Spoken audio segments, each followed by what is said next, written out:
Properties, default device. There we go. There we go. That's it. That should do it. That's it. That should do it. That's it. Okay. Hey, I'm hearing an That's echo it. of you, by the way. Good. There we go. Good. All right. So everybody can hear me now. Now you can hear good. That's weird. OBS switched my mic over to something else without telling me. And so everybody can hear good. Lots of echo. Is everybody still hearing echo? You're kidding me. No, actually that's better now. Okay, yeah. That echo it's dragging a little bit because of the bandwidth. So there was an echo and then I turned off the other mic. Good. Okay, Karen, good. Karen says it's good. All right, she's good. All right. We're going to start in about 2 minutes, guys. We're just getting it. It looks like everybody can see Eric's screen fine. Good. Looking pretty good through here. And so do me a favor and chime in. Tell us where you're from in the chat box. I like to see where everybody is looking or viewing us through, where you're from. And let's see, it was Tom Luth mentioned he was from Running Springs, California, up there in the mountains, nice and cold. Mandala is here. Welcome, Mandala. Welcome, Tom Luth. Welcome, Karen Fogarty, 2000. Welcome, Michael Hoffman. Hey, how you doing? Also, let's see who else is here. We've got Cynthia. So, Cynthia Anna, welcome. Welcome to Digital Creativity with Chromolution, aka Stephen Burns. Well, I should say Stephen Burns, or aka Chromolution. David King is here. Welcome, man. All right, let's see. Mandala, Fashion Valley. David King's from Fashion Valley. And Genocide Squirrel. Hey, I know where you're from. You're from Escondido. Welcome. Yeah, kind of to chat here. Okay, we got Dreddy 3 is from Kansas City. Pretty good. Let's see, let's keep going here. So everybody's probably just now logging on. If everybody gets here kind of right when we start or right afterwards. Let's kind of type in there and tell us where you're from. Oh, okay, so Michael Hoffman says he's from Tampa Bay, Florida. Cool. Let's see. Oh, we got Ideas. So Ideas Training, welcome.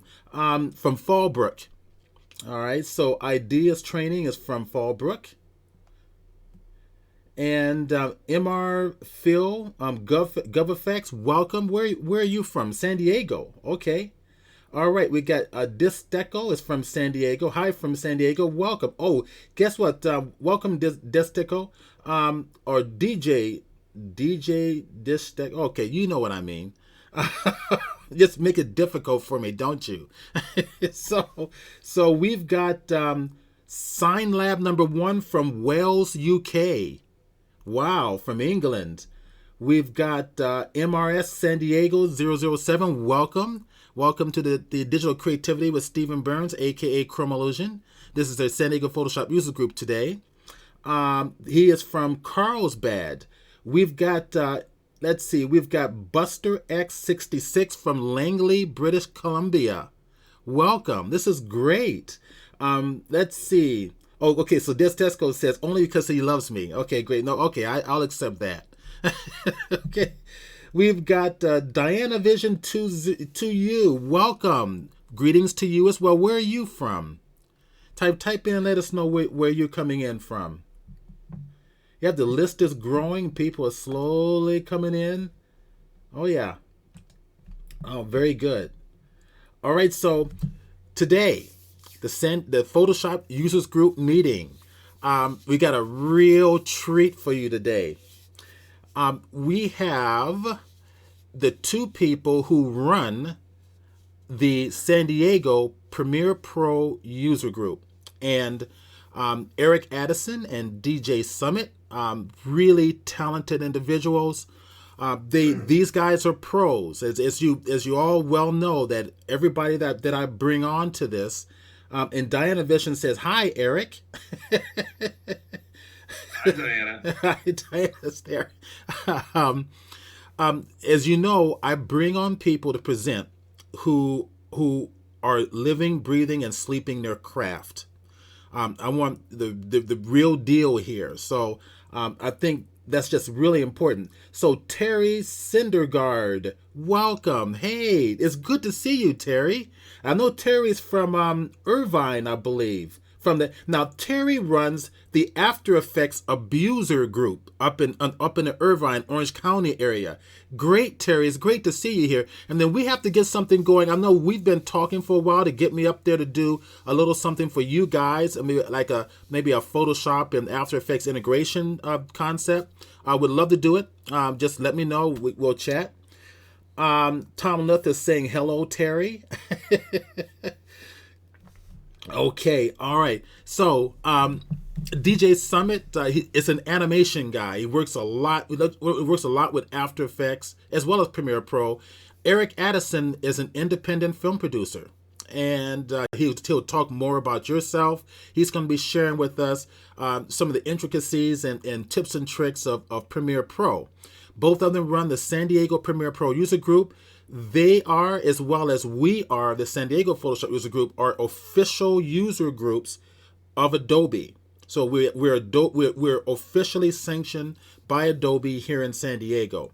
We meet once a month, and we both meet in the same location at Platt College in San Diego. That's near San Diego State for those who are local here.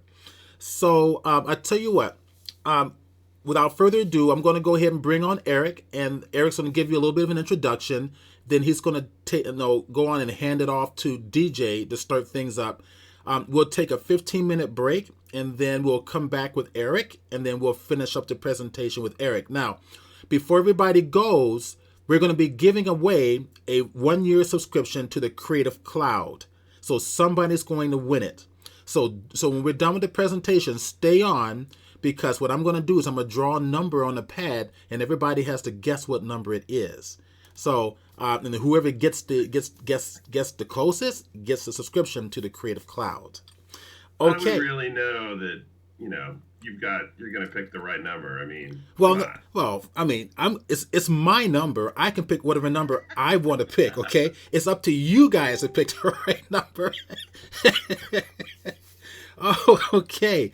So all I gotta say is you guys better ask Steve to show you that number like via video, just so you well, know. we do. I do. I write it down, and then I put it up on the video, and I pull the video screen. Well, at least where you're seeing me right now, that's where you're going to see the number, Okay. and I'll show it to everybody. It's totally fair.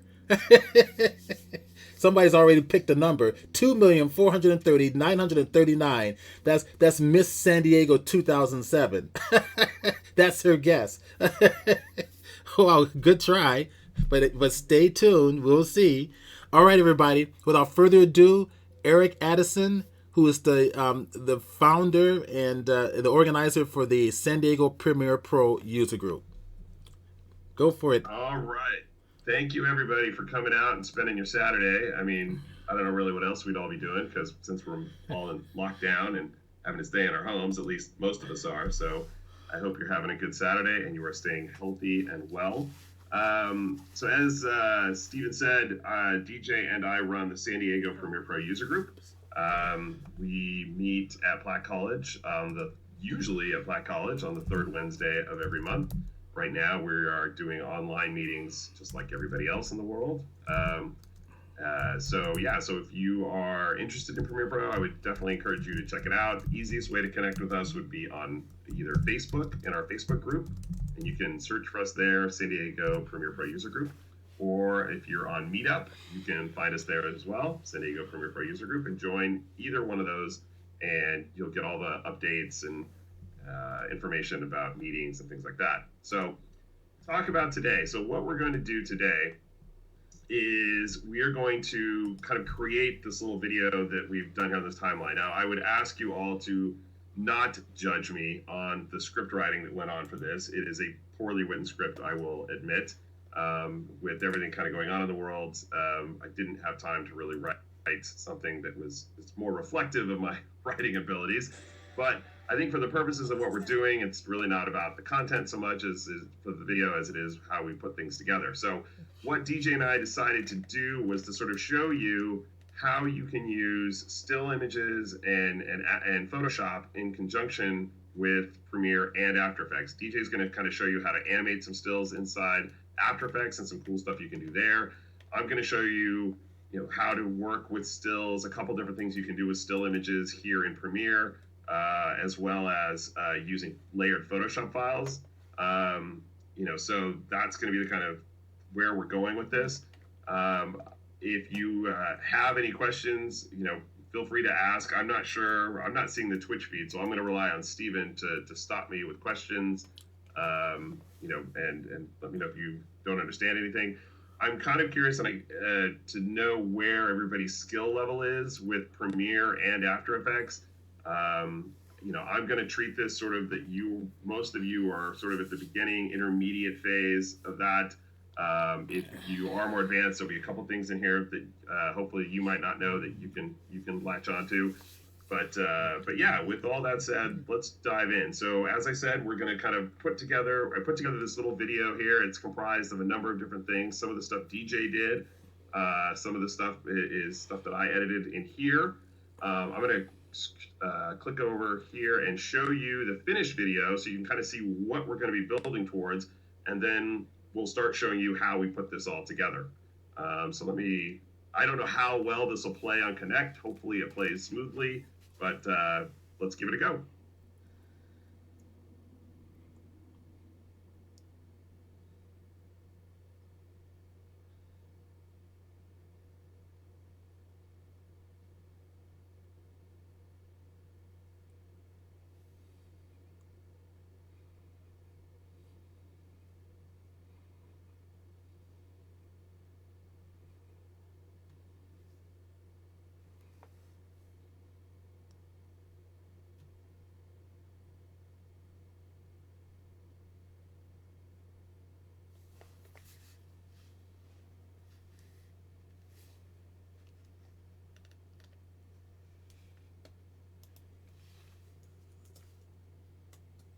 Okay, so that is our finished video. That's what we're going to aim to do.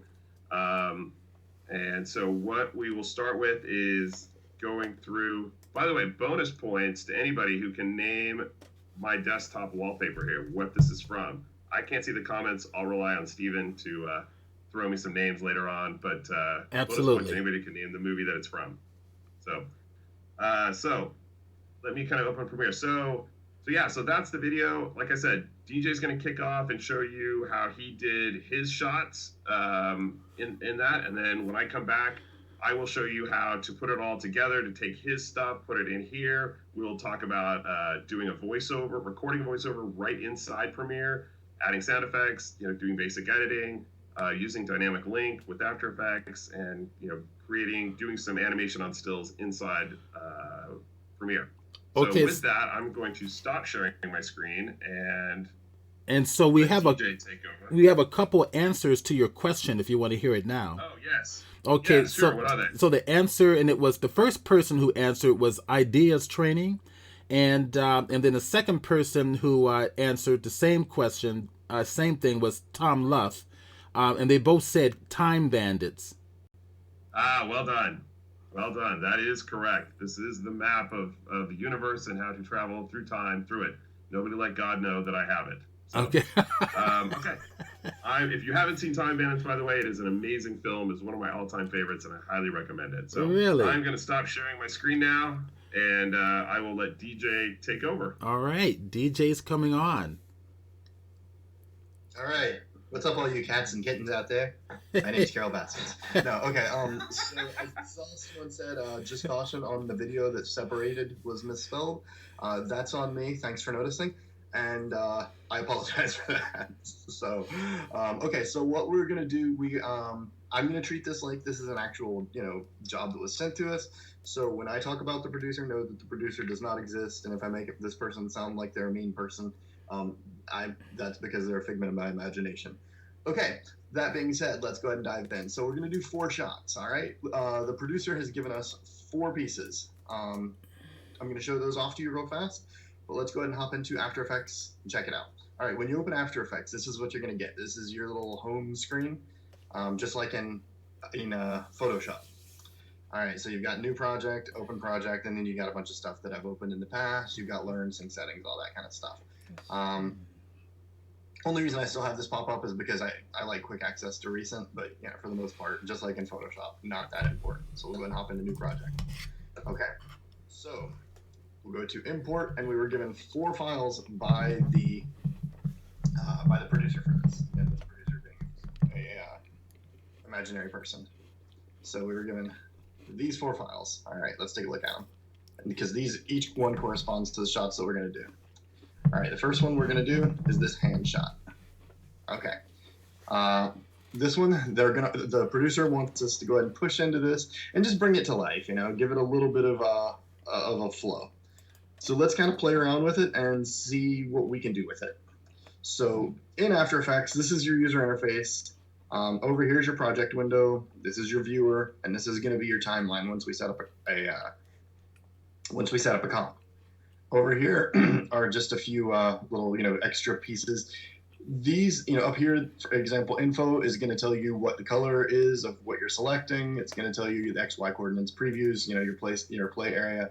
Effects and presets is what it says on the tin. Motion sketch is an animation thing. It's you just kind of have a few extra tools down here. So let's go and build out our first composition. All right, I'm going to hit Control N. And just to kind of piggyback on what Eric said, I don't know where everyone is in their After Effects knowledge. So my hope is that this might start slow. If you're a little bit more advanced, this might start slow, but by the end, you're going to get something you want. So, we're going to do a drive-by of a lot of different After Effects topics because that's how I roll. So, okay, this is our composition window. You can change the comp name. Since this is our first shot, we'll go ahead and call it shot 1 just because why not? I'm not very creative. All right. Basic. Here we're going to keep it 1920 1080. That is the typical HD size, but you can change that up if you're working 4K. It's got the presets just like every other Adobe program. It's got that frame rate. We're going to be doing 30. There's a whole, you could get into a whole mess of things in with frame rates, but I'm not going to do that because that's a whole day of itself. 24 is film, 30, is 2997 is TV, 30 works as well. Sometimes you can go up to 60. Each one of those has an impact of how you perceive the animation. 60 is going to make it look more realistic, but possibly in a bad way. 24 makes it look a little bit smooth and magical.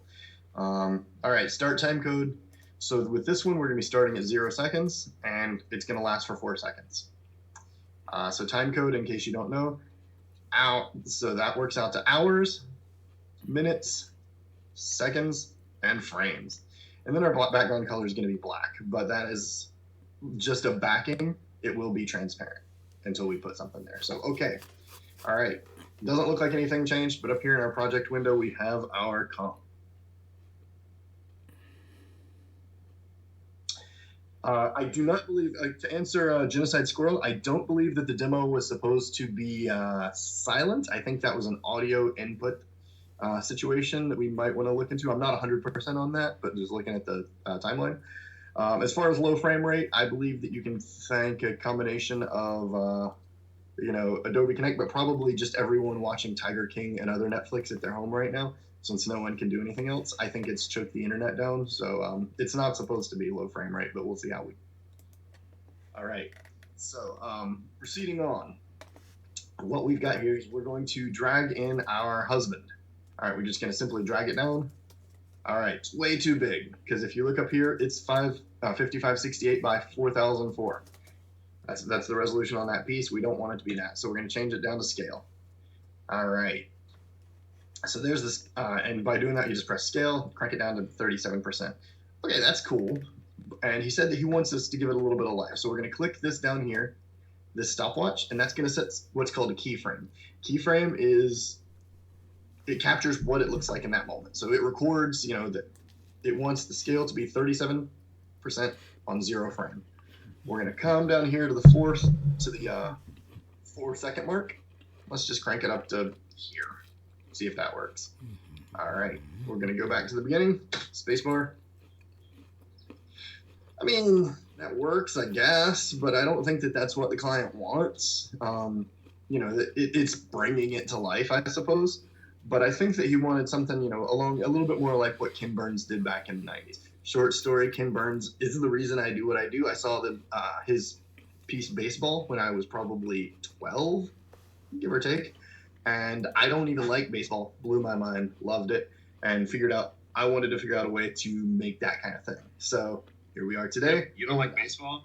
You don't like baseball? We're no longer friends.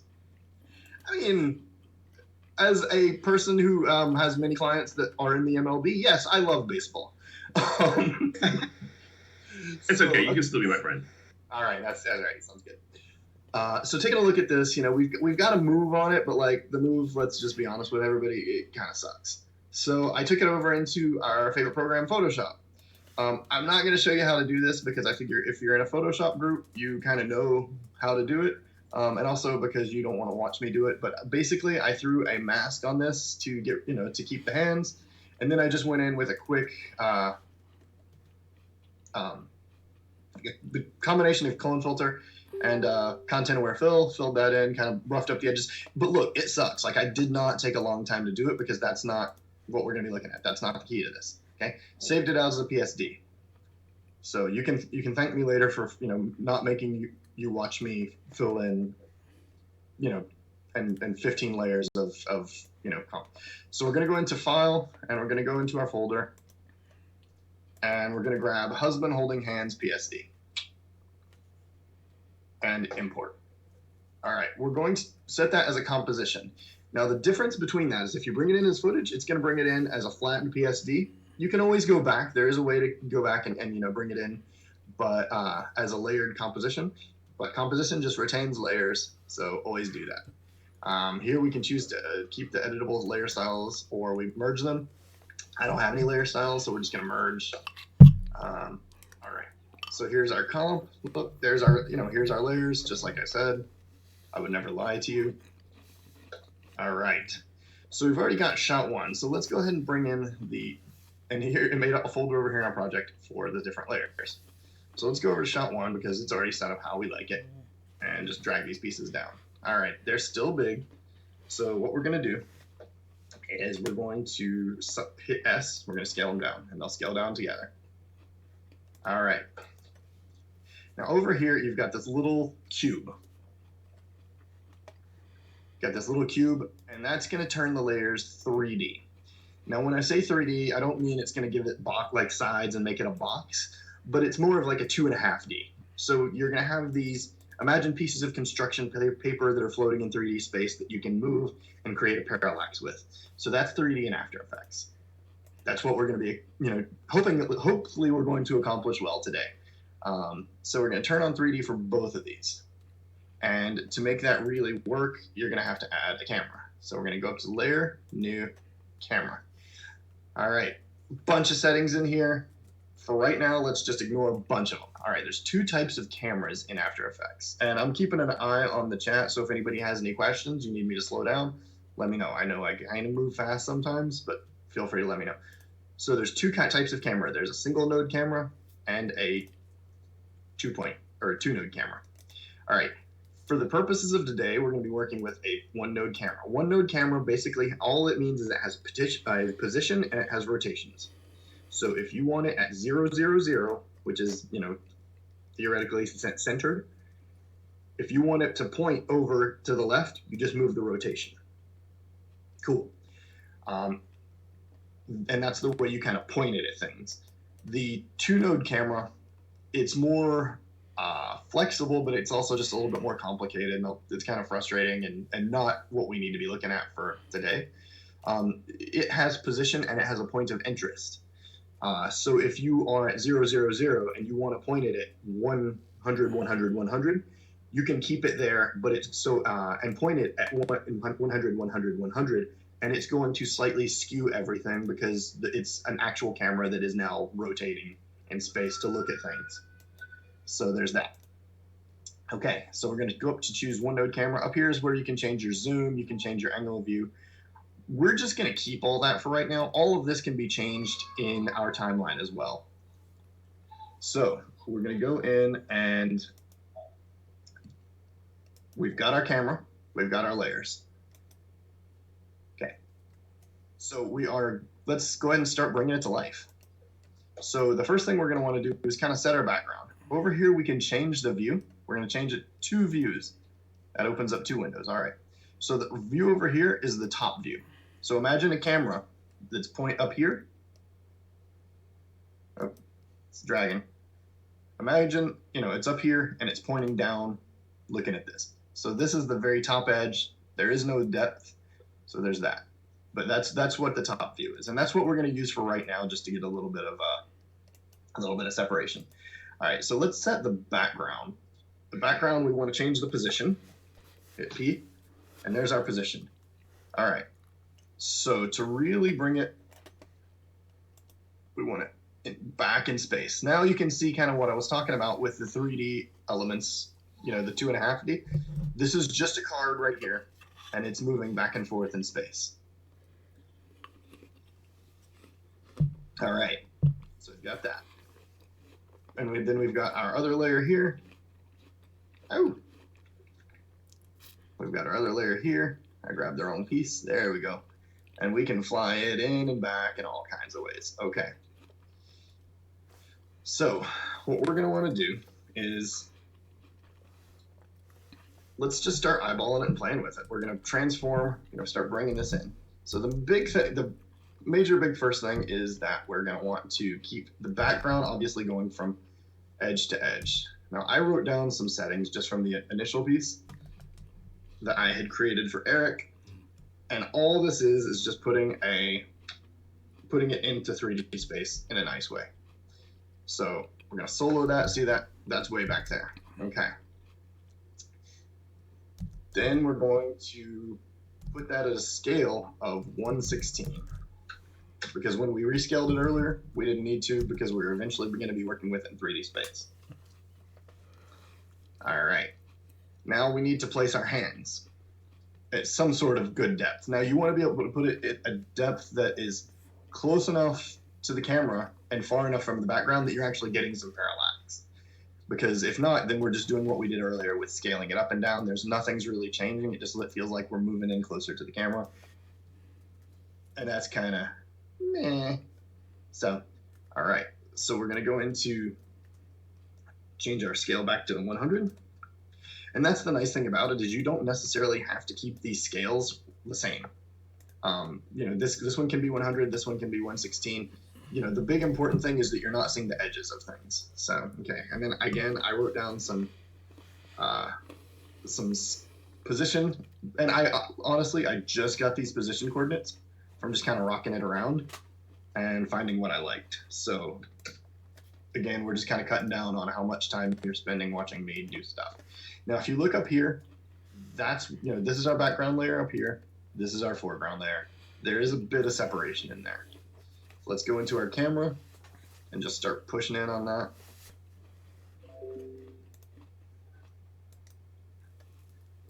Right around in there. Let's go to about 425. And this is, I wrote down 427, but that's kind of where I liked it. And I put in,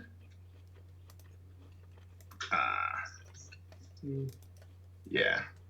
So it's because we want to have time to move it too. So, they have to move in there. And the problem is the initial photo doesn't give us a whole lot of room to move. If you punch in on the husband and wife image, we don't have a huge space to move once we turn it into an HD piece. So you gotta play around with it a little bit. So we hop back over here, and we're gonna change it back to one view, because now that we've got them placed in space, we're feeling pretty good. So, and let's go ahead and move it down a little bit. All right, and let's just put a keyframe here, because that looks like a framing that we kind of dig. So let's go ahead and play with that. All right, and let's go down to the end. Now the end, and all we're doing is setting up where we think the shot might work. Now you can start to see, as we move it, you can start to see what's going on. You're getting actual movement. You can notice, where the hands changing with regard to the background. You're seeing a little bit of that parallax, and that's what we're wanting. Now these moves with this, they should be subtle. If you start trying to go off and make it crazy, it's going to break the effect. It's going to look weird. So much of these shots like this, it's about subtlety. It's just about implying movement. You know, you're not, if you want this as a video, then shoot it as a video. But if you have a photo that you're trying to bring to life, just understand subtle, make it kind, you know, it's, we're not turning it into a monster truck video. We're turning it into a nice, you know, gesture. So in this, you know, we're wanting to be uplifting, so we want the man to be pulling the hand up as opposed to kind of putting it down. Putting it down indicates that there's some sort of letting go, whereas pulling it up makes you feel like there's hope. So we set our other keyframe over here. Let's just see what that's going to look like. I mean, that's kind of getting a good, it's maybe not as subtle as it could be, but that's starting to get, you know, a good little vibe as far as, you know, you're getting some good parallax there. So how can we make it better though? Because, you know, this is a good client of ours. They call pretty often, and right now good clients, you know, they're hard to come by. So how can we make this a little bit more exciting? Give them a little bit of lagniappe. So what we're going to do here with 3D layers in After Effects specifically, to answer your question, do I have a YouTube channel? I do, but it is very poorly maintained. Maybe with all this time on lockdown, I'll have some time to put one together that actually is useful to me. But you can check it out at youtube.com/DJ Summit, SUMMITT. You can check it out there. All right. So this, how are we going to bring that to life? With 3D layers, we can throw on lights. So we'll go up here to New, and then Light. Brings up our light dialog. So there's a lot of different lights you can choose: parallel, spot, point light, and ambient. Ambient is kind of an everywhere light. If you have a lot of 3D layers and you just need them to be lit, go with an ambient light. Point light is more like a lantern, where it's a tiny area that emits light over, you know, but it emits it in every direction. Spotlight, we all kind of know what a spotlight is, but it's directional. You can point it, and then parallel light, it kind of moves in a parallel, you know, it's more of a, imagine a bar light. So it's kind of a cross between a lantern and an ambient light. I mean, it gives light everywhere, but it's in more of a bar. Then you can get into cone angle, cone feather, intensity. You can change the color, make it a red light, yellow light, all that stuff. We're not, for our purposes, we don't want to change too much because we've not seen what Eric was given to work with in his videos. So we don't want to make it, you know, red light and make it look all white, you know, janky. So we're just going to stick with white light. If he needs to change the colors for it, cool. So we're going to hit OK. All right. That kind of sucks, but it shows what a light does. Okay. What the light does, we can change our rotation here, is exactly that. There's our spotlight. We can fly it around. We can do what we want. And as you can see that as you move it, as you move the rotation, notice the fall off. You know, it is somewhat physically accurate to how if you shown a light onto a piece of cardboard floating in 3D space. And it operates very similar to a 2-point camera where you have the position and the point of interest. You know, I don't love, like I said, I don't love that direct, you know, the way of doing that. And a lot of times if you just want to alt click or control click and then drag this down to position, they're parented. We're not actually going to do that only because we do want just a tiniest bit of movement on there, but that's a way to do that. So again, these were some just kind of numbers I found from just kind of rocking it around. First of all, you were going to want to open our light options, and we just want to crank up this. We just want to crank. Hey, Steven. We want to crank open the angle of the cone because right now it's at 90. We want it definitely bigger than that. We want it around 120, somewhere in there. And we also want to change some of these feathers down just to make it where we're actually working with light, because we're not trying to illuminate something. We're just trying to give it a vibe, you know? So let's play with that. And then radius and fall off distance. I mean, we can crank on them a little bit, but they're not going to change. In this setting, they're not that important. That's more, again, for when you're lighting, you know, there's more complexity in the scene. It's going to change the way that it falls off, I guess, is the best way to put that.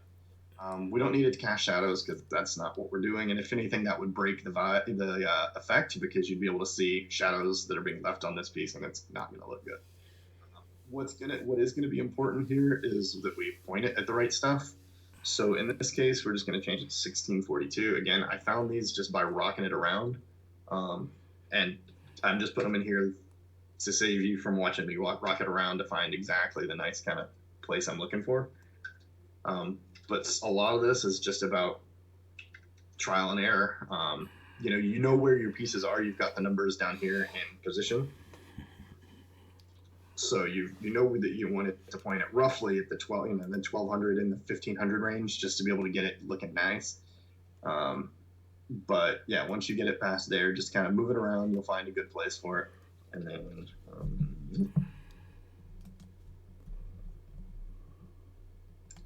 And let's see.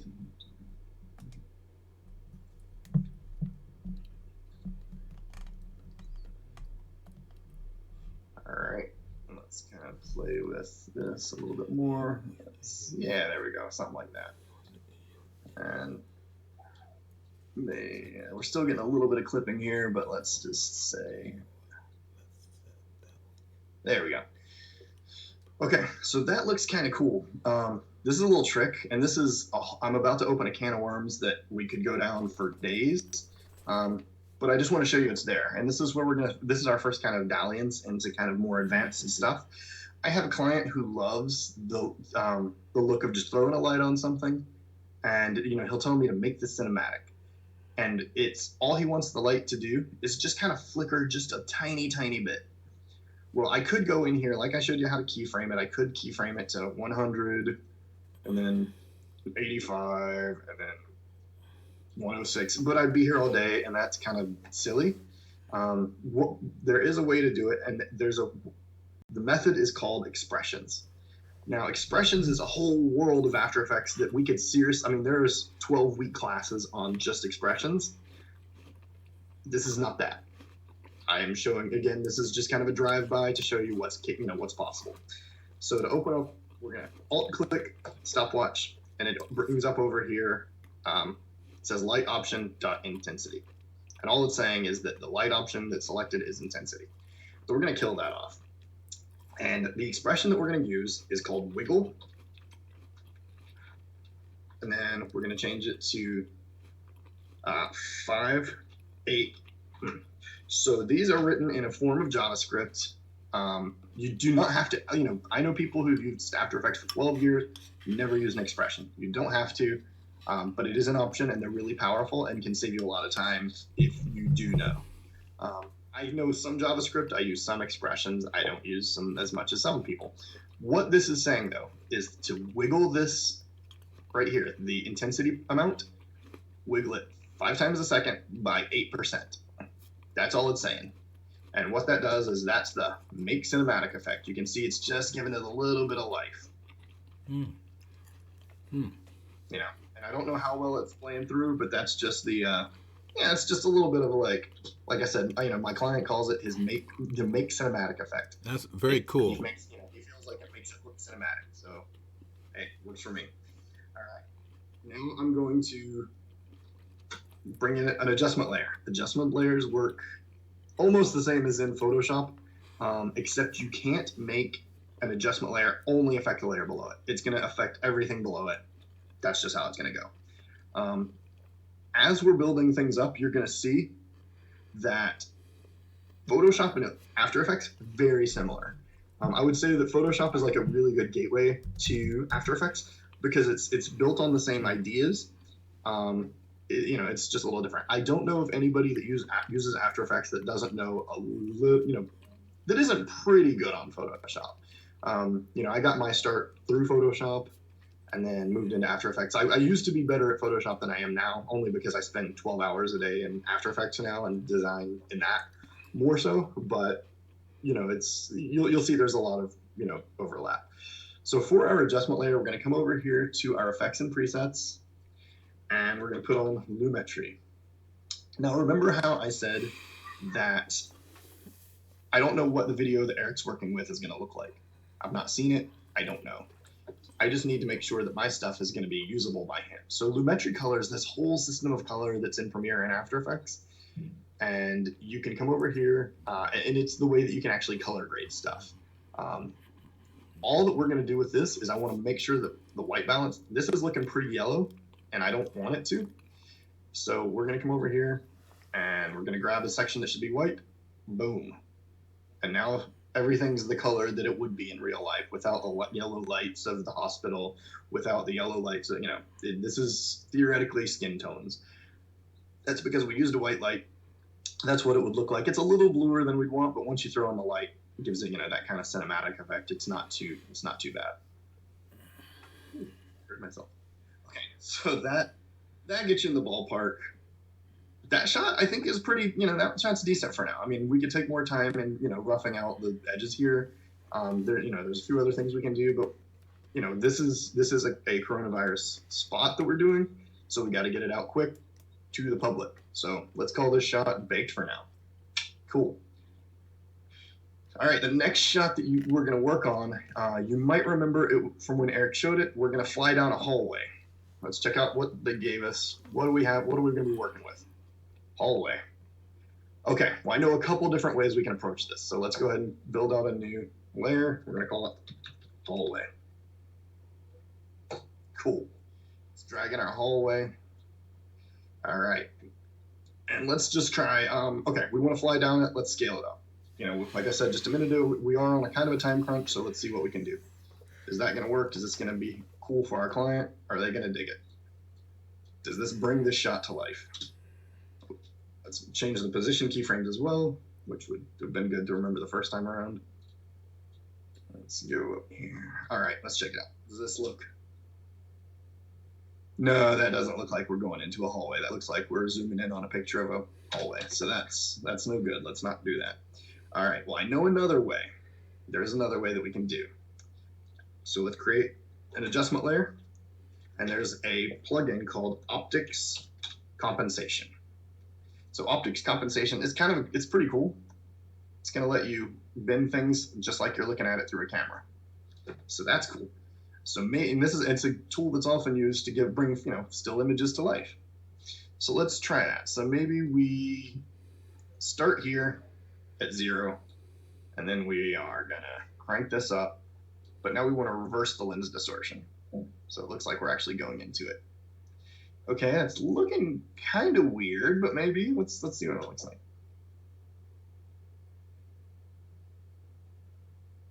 Okay, it's getting us there. Let's maybe crank it up a little bit more. It takes a little bit of time to start. Let's crank it here, and then really just go nuts with it. Oh, maybe not that nuts. All right, let's see now. Does that look like we're going down the hallway? Yeah, it's okay. Okay, luckily we all know, because we use Photoshop, that there's this awesome effect over here called vanishing point. All right, I don't know how many people have actually used vanishing point. I'm going to go into it a little bit here, but I've already done it on a piece, and that'll save us a little bit of time.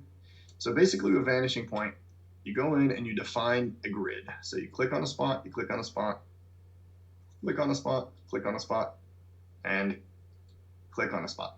Now you'll notice in here that that's red. We don't want red.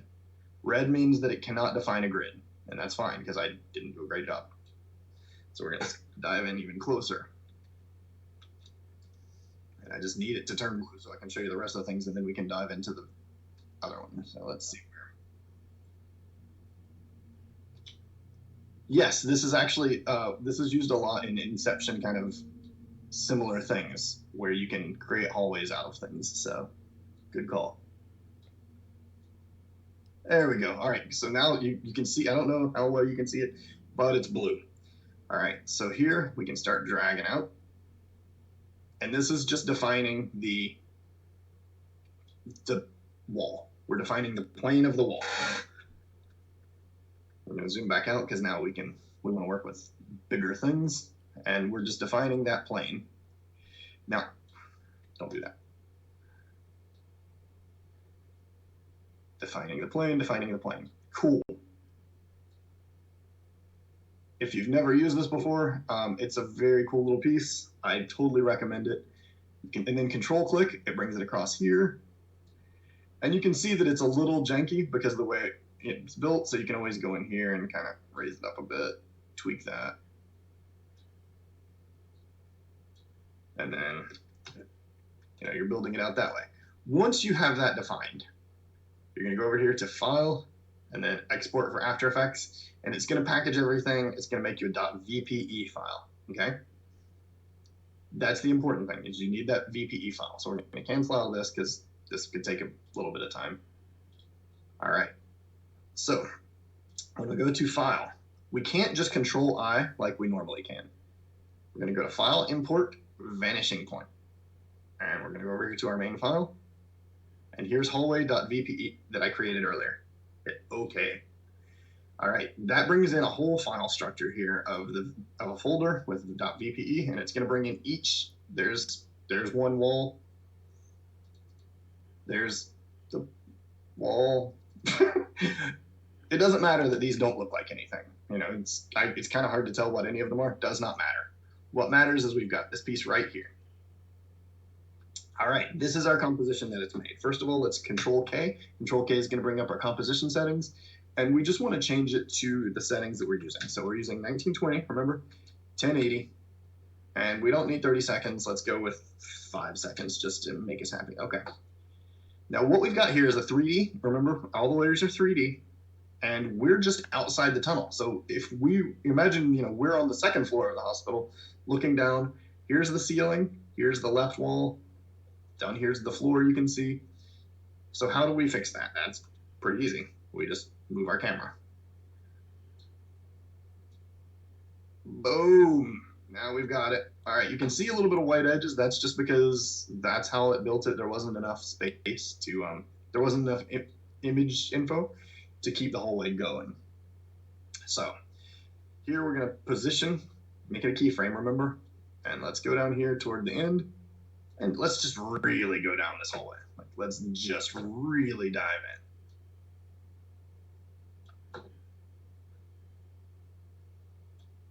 All right, because we want to, if we're doing all this, we want to get a good vibe for it. Now, sometimes it'll break, you can see.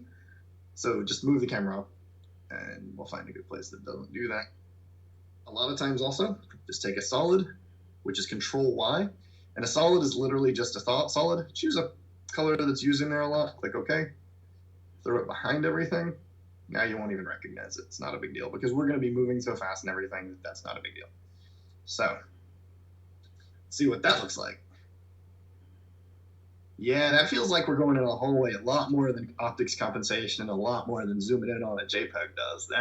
I'm starting to feel that. Now we're painting with gas and all that. So, all right. Painting with gas? I don't think we paint with gas. That's not this. That was a silly thing to say. Okay. But what else can we do? Let's go ahead and change it a little bit too. We want to give a little bit of rotation just to, just because we can, just to bring it a little bit to life. We don't want a camera that feels like it's just on rails. So let's do that. We're going to change it to 10. We're going to zoom in a little bit more. There we go. And then let's just turn it to 0. And now, yeah, now it's starting to feel like we're really getting into that hallway. Okay, what else can we do? I mean, this one's almost there. Well, there's a couple things. So the first one, let's start with our main shot. We're going to dive into camera settings again. And we're going to go into depth of field. Turn it on. All right. So depth of field, there's ways to do it where you look at the position of each piece. You calculate that in regard to the position of the camera. But that feels like math, and that's not my jam. I didn't go into this so I could do a bunch of math. So basically what I like to do is, again, just crank on it. So I'll change, let's crank the aperture up because we want to get a high depth of field. Let's just get it super blurry. Let's play with it at a blurry level that we don't want, and we can back off of it because that'll help us see quickly what we're working with. So right now, our focus distance must be up here somewhere. 2000s is very close. We know that these are big, long pieces, so it's going to be pretty high. But we want this back wall to be in focus because that is what, generally how you want things.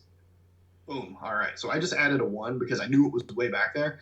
A lot of times I'll just add a 0 to make it, 2,000 to make it 20,000, something along those lines. So as you see now, as things get closer to you, it gets a lot more blurry, which is which is actually I'm kind of digging. I said that we back off the aperture level. Let's back off a bit because we don't want it to be just super janky.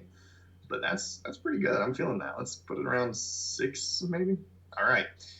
And the only thing I can think that's left to really make this one sing is go in and make another solid. Solids a lot of times are kind of carriers for other effects because you need to apply it to something. And this is going to be one of those cases. After Effects, similar to Photoshop, but I would say to a much greater degree than Photoshop, has a great plugin world. I know there are plugins for Photoshop, and maybe it's just my workflow that ignores some of those, but I think that anybody that works in After Effects is going to be using a lot of plugins, and there are some that I think everyone would agree are almost essential. One of those that is essential is optical flares. Optical flares was made by Andrew Kramer over at Video Copilot, and there is a flare that comes with that comes in After Effects. Let's see if I can find it really fast. Lens flare. Yeah, does that look familiar? Yeah, nobody's used that lens flare since like After Effects 3. All right, so we're gonna go to optical flares, and optical flares is it's better. So first of all, we're gonna render it on transparent, and just like in Photoshop, we're gonna go down here, toggle switches. A lot of times you'll want to toggle switches because it's gonna bring up different functionality. You can have it all up there. Like if you go over here, you can turn on all the pieces and have everything up there. I just don't like working that way because I like having a big timeline without a bunch of stuff. This feels cluttered to me. It's just a way to work. But similar to Photoshop, here's our blending modes. They're named slightly different, but add, the big ones are add, or darken, multiply, add, screen, overlay, and then a few others that are used here and there. And for this purpose, we're going to use add because we just want to give it a little bit of, and we're going to move it there. Let's pop into options, and in this, it opens up a window where you can go in and completely build your own light flares. So that's cool. But in this case, we're just going to hop over to our preset browser, and it comes with all these presets. And we're just going to choose beam. I chose beam just because it's got this strong horizontal. And I just wanted to mimic, we've got horizontal. We've kind of got this grid going on. It just seemed like a good vibe. We're going to go over to rotation offset. We know that we rotated by 10 degrees on the first thing, so we're going to rotate by -10. There we go. So we're going to rotate by 10. We're going to keyframe it. And then we're going to offset that rotation down at the end to 0. And that way it gives it just a little bit of sparkle. We're also going to take the position down here. And I lined it up with this little line here. Position. Where's that line here? It's right about there. Position. Automatically makes a keyframe for you, and now you're getting it. Yeah, that's kind of a good vibe. There's one other thing that I like to do, and always with optical flares, I go into flicker, and this is kind of very similar to my clients, make cinematic mode that we were talking about. This just, I like to turn the speed up to 6 or so. I like to turn the amount up to like 15, and all it's going to do is just give it a little bit of life, so it's not just this still flicker, and dive into what that looks like. Let's see if we can. And actually, with this one, I think we could even go a little bit more, especially since it's on a bigger background. So let's crank up the amount a little bit. There we go. Yeah, it just gives a little bit of life. A lot of stuff, a lot of After Effects is just about building like nuance. It's you're making things that you might not even necessarily know that you're seeing, but you see it. And that's the kind of thing, is because since you're trying to mimic reality has all these things that you don't ever notice, and it's the way the light flickers, the way the sun might flickers, the way your eye adapts to things, the way that things move. Nothing moves in straight lines. Everything moves in arcs. Nothing moves at constant rates of speed. So that's interesting. What did I just say there? Nothing moves at a constant rate of speed. Okay, let's check out our position. Every frame here, we're moving at a constant rate of speed. Well, that's weird.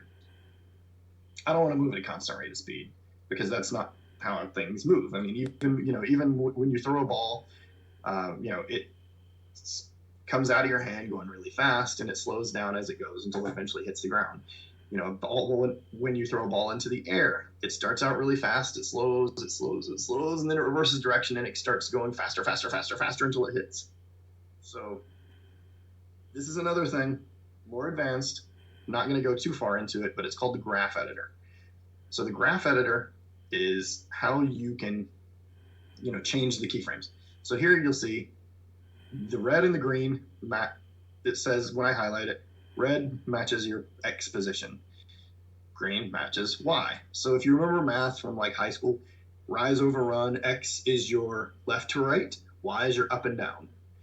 Z is the only one that we've changed, and that's your blue. And you can see here it goes from minus 3,400 to in the 2,700, minus 2,700 range.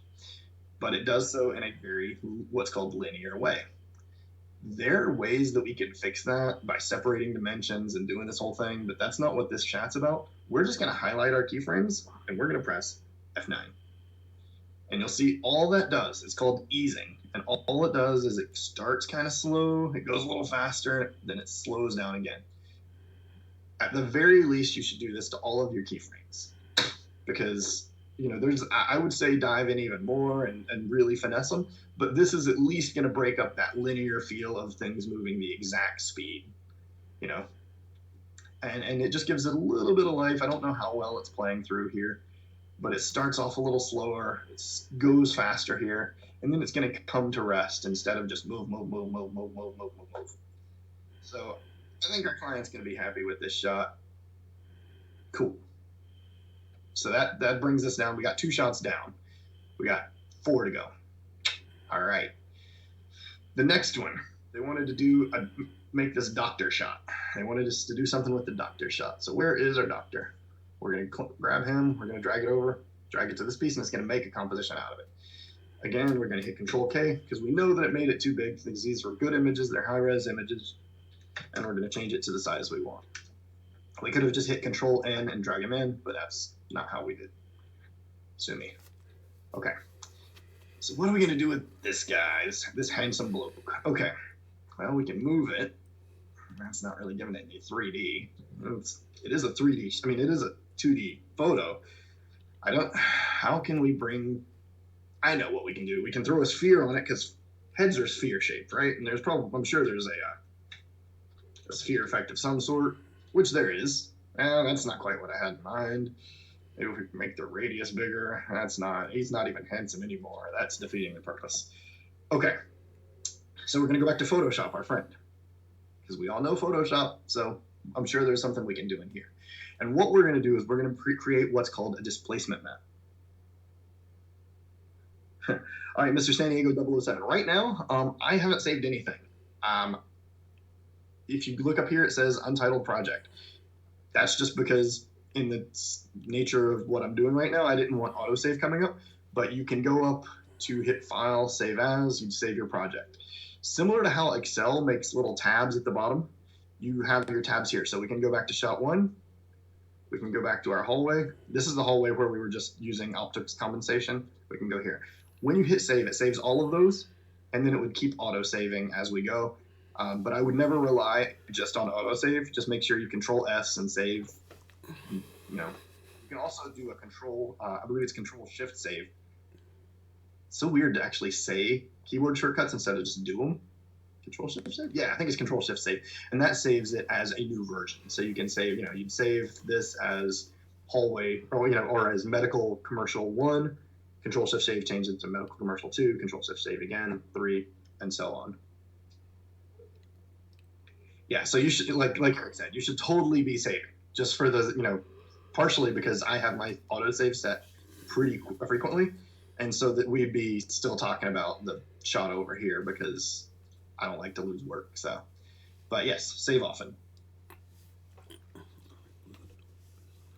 All right, so we're like I said, we're going to dive into Photoshop real fast. We've got our doctor over here.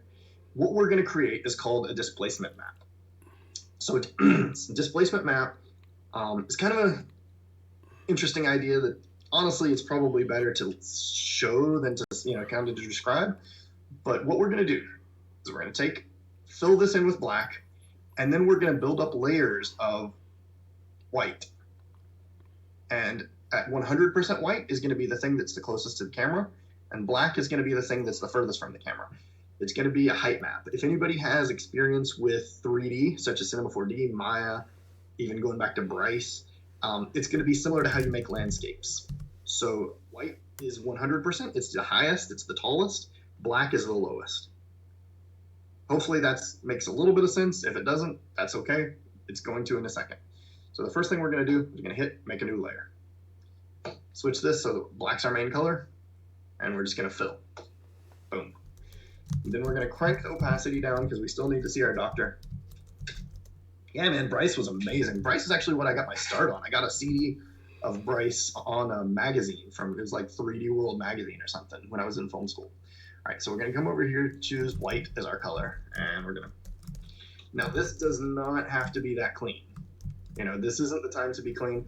The one thing I'll say is once you start drawing, don't let off, because once you let off, as you know, boom, boom. Oh, sorry. We want to change the one thing we want to do is change our opacity to 20%. Because we're going to build up layers. So if you let off, as you see, it doubles up. We don't want to double up yet. We want to do this very methodically because we want to think about the layers. So we're just going to do a quick boop-a-doop-a-doo. And I'm not working with my Wacom because that's on a different screen. So you'll forgive me for being slow and janky with it. But like I said, we're going to start on this one. I'll show you where we're going, and then I'll use the one I already have built because it's going to be a little bit better. And I'll show you, you'll see what it looks like, so don't worry. All right, so he's built in. Get his ears. We want to make sure that we cover him entirely, but if we bleed onto the background, not a big deal for a shot like this.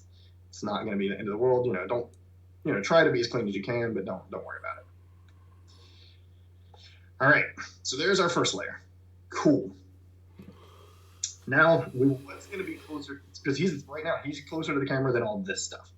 So what's closer than this stuff? And that's going to be his chin, his head, everything up here but his ears. So we're just going to go around again and make make a level 2. And the only thing here is kind of avoid his ears. Be a little careful around his ears because we want those on a different level. Again, you don't have to be super clean about it, but yeah, something like these lines. All right. Boom.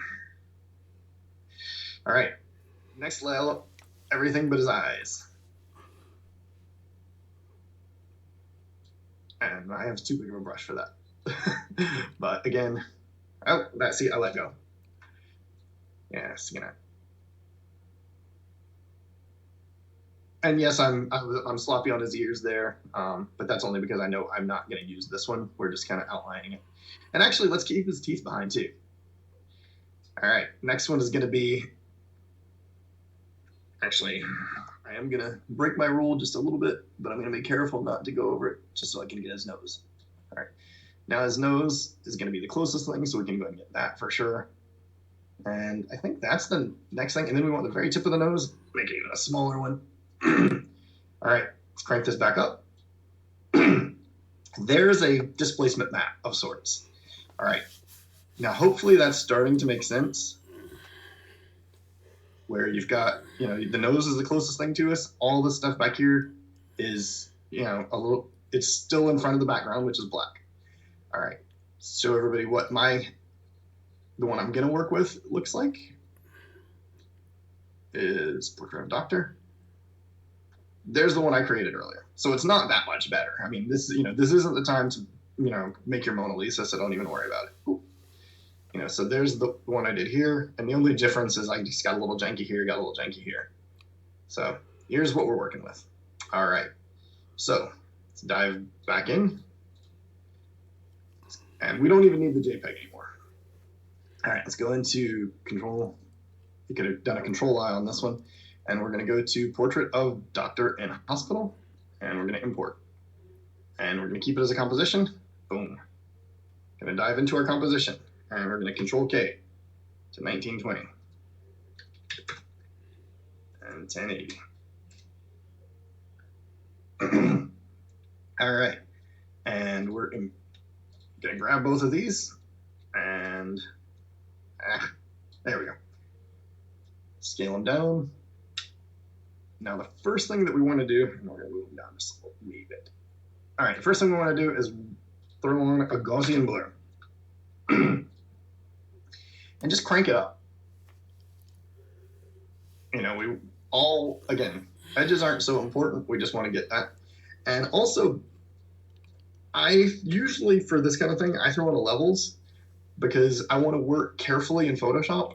But here I can really kind of make it what I need it. And, you know, levels is non-destructive, so I can go in. And I just want to kind of get brightness and darkness and really kind of define my areas a little bit more clearly than I felt comfortable doing in.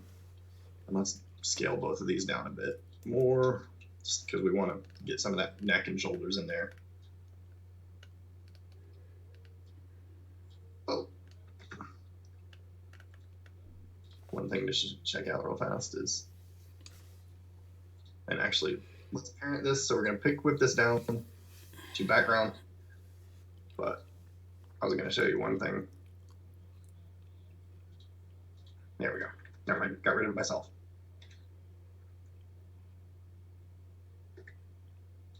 All right, so there we go. He's parented. Everything's overlaid. We've got our piece. Now we're just going to hide this dude because we don't need to see the displacement map. We're going to bring up, and I'm just going to put in displacement map.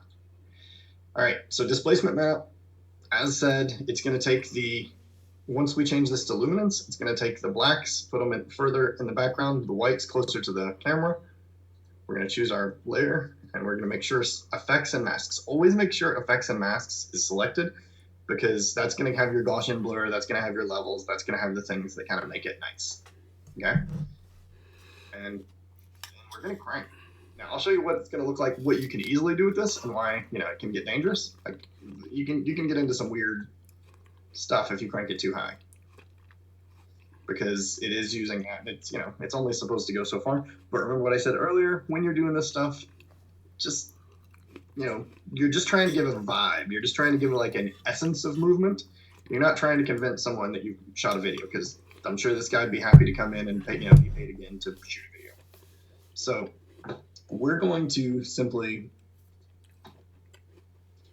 come over here and crank it up, but let's see what, actually, let's go to the beginning. What do we want our first shot to look like?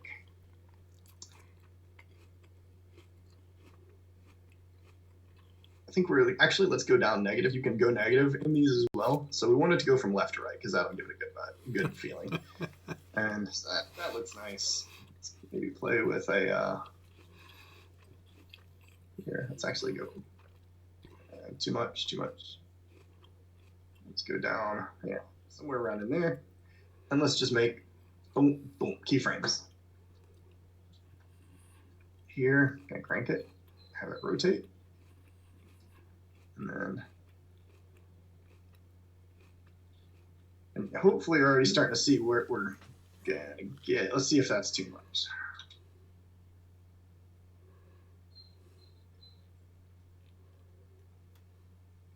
Now remember, essence of movement. So it's building it out. And so I don't know how well you can see that. We'll check it out once it plays through one more time. Yeah. In your eyes, they're drifting a little bit. The hair is drifting a little bit. So here's where we're at the end of the shot. Here's where we're at in the beginning.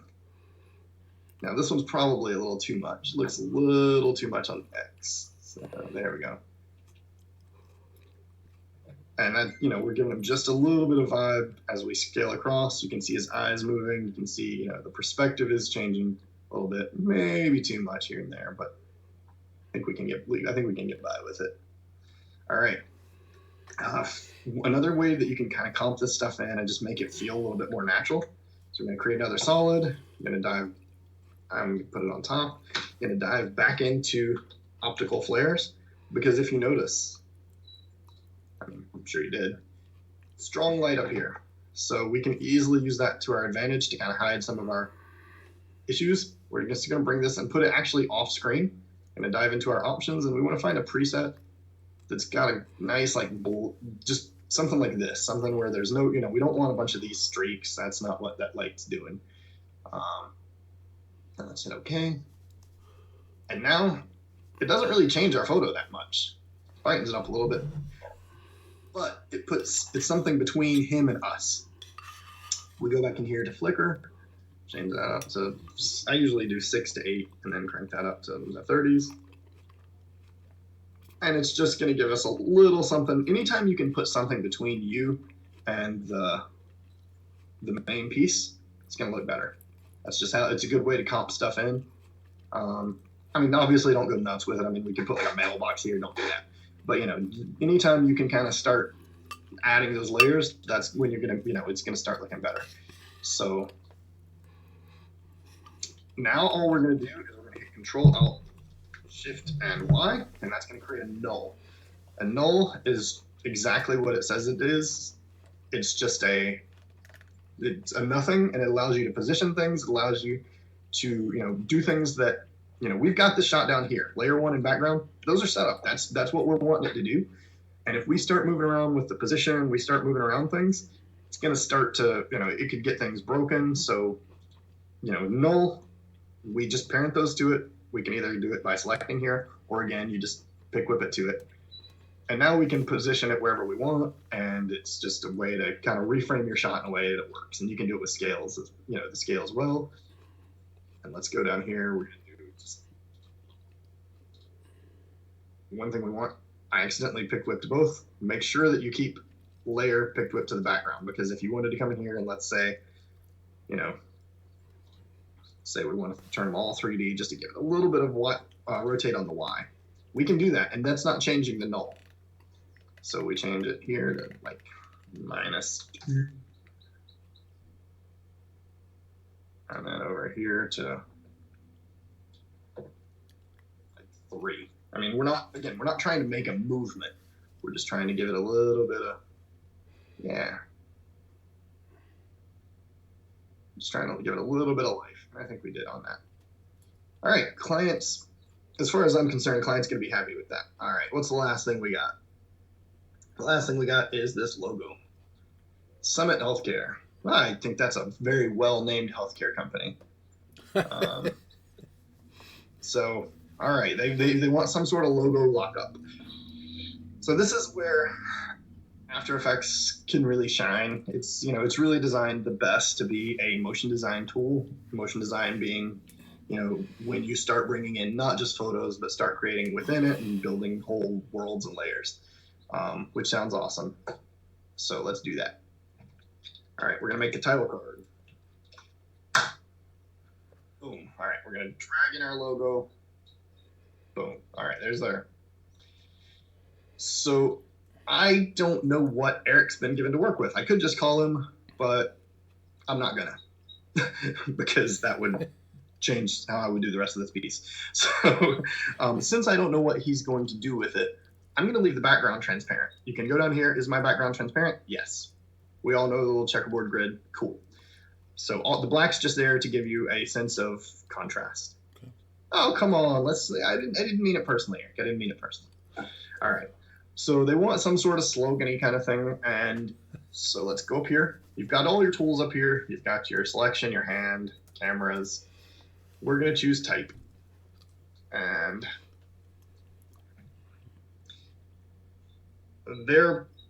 I don't remember exactly what it was, but it was something along the lines of separated today.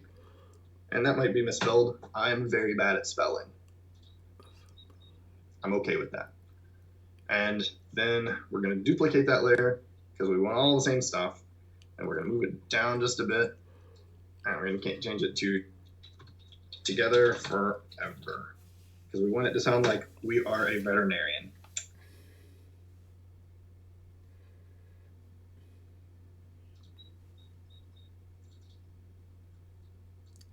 Oh, it's separated. Cool. So now we want to animate it in some sort of interesting way.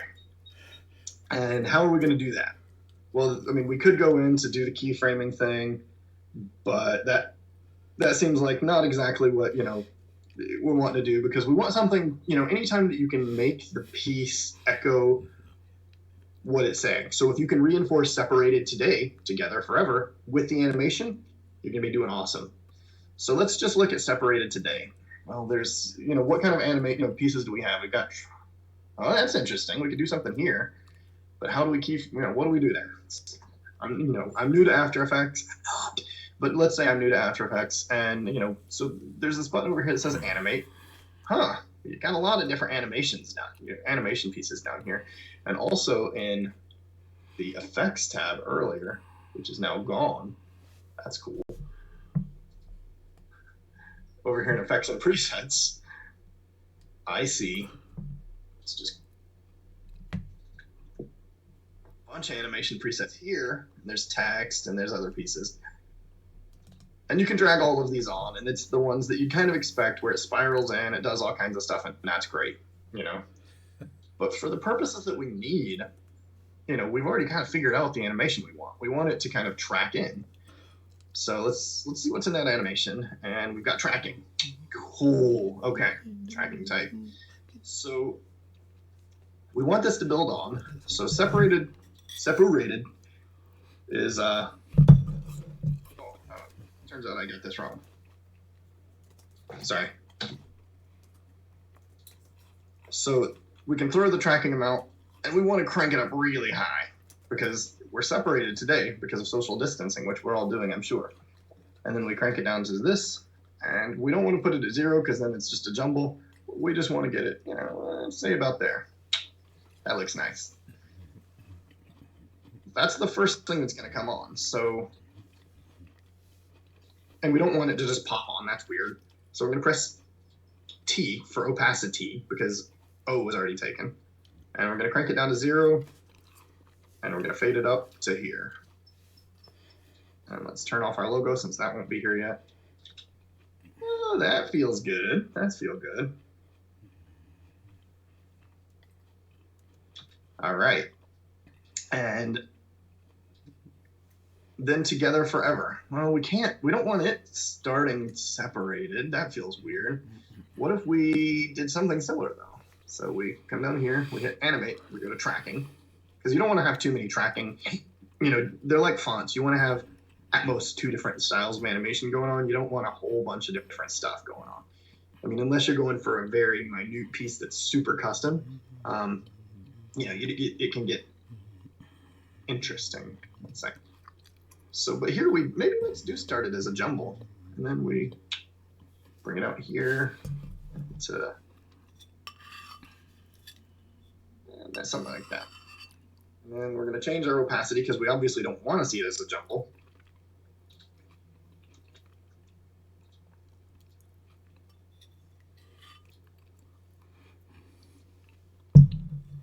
All right. And let's see. Okay, that's working. But I know what the problem is. Why is it being weird? I know why. So press U. U lets you see everything that's keyframed. Tracking amount. It's just happening so slow because everything's happening at once. So we're going to select this keyframe and just hit this down here. Easy ease. But that's going to make it even slower. So we're going to take this handle up, crank it, crank it, crank it, crank it, crank it. There we go. Now we're starting to see what we want. So the height of the graph editor is going, if it's going up more vertical, that means it's going to be going faster. If it's going more horizontal, that means it's going slower. And we'll come over here and turn that one too. There we go. Now we're starting to get a good little curve.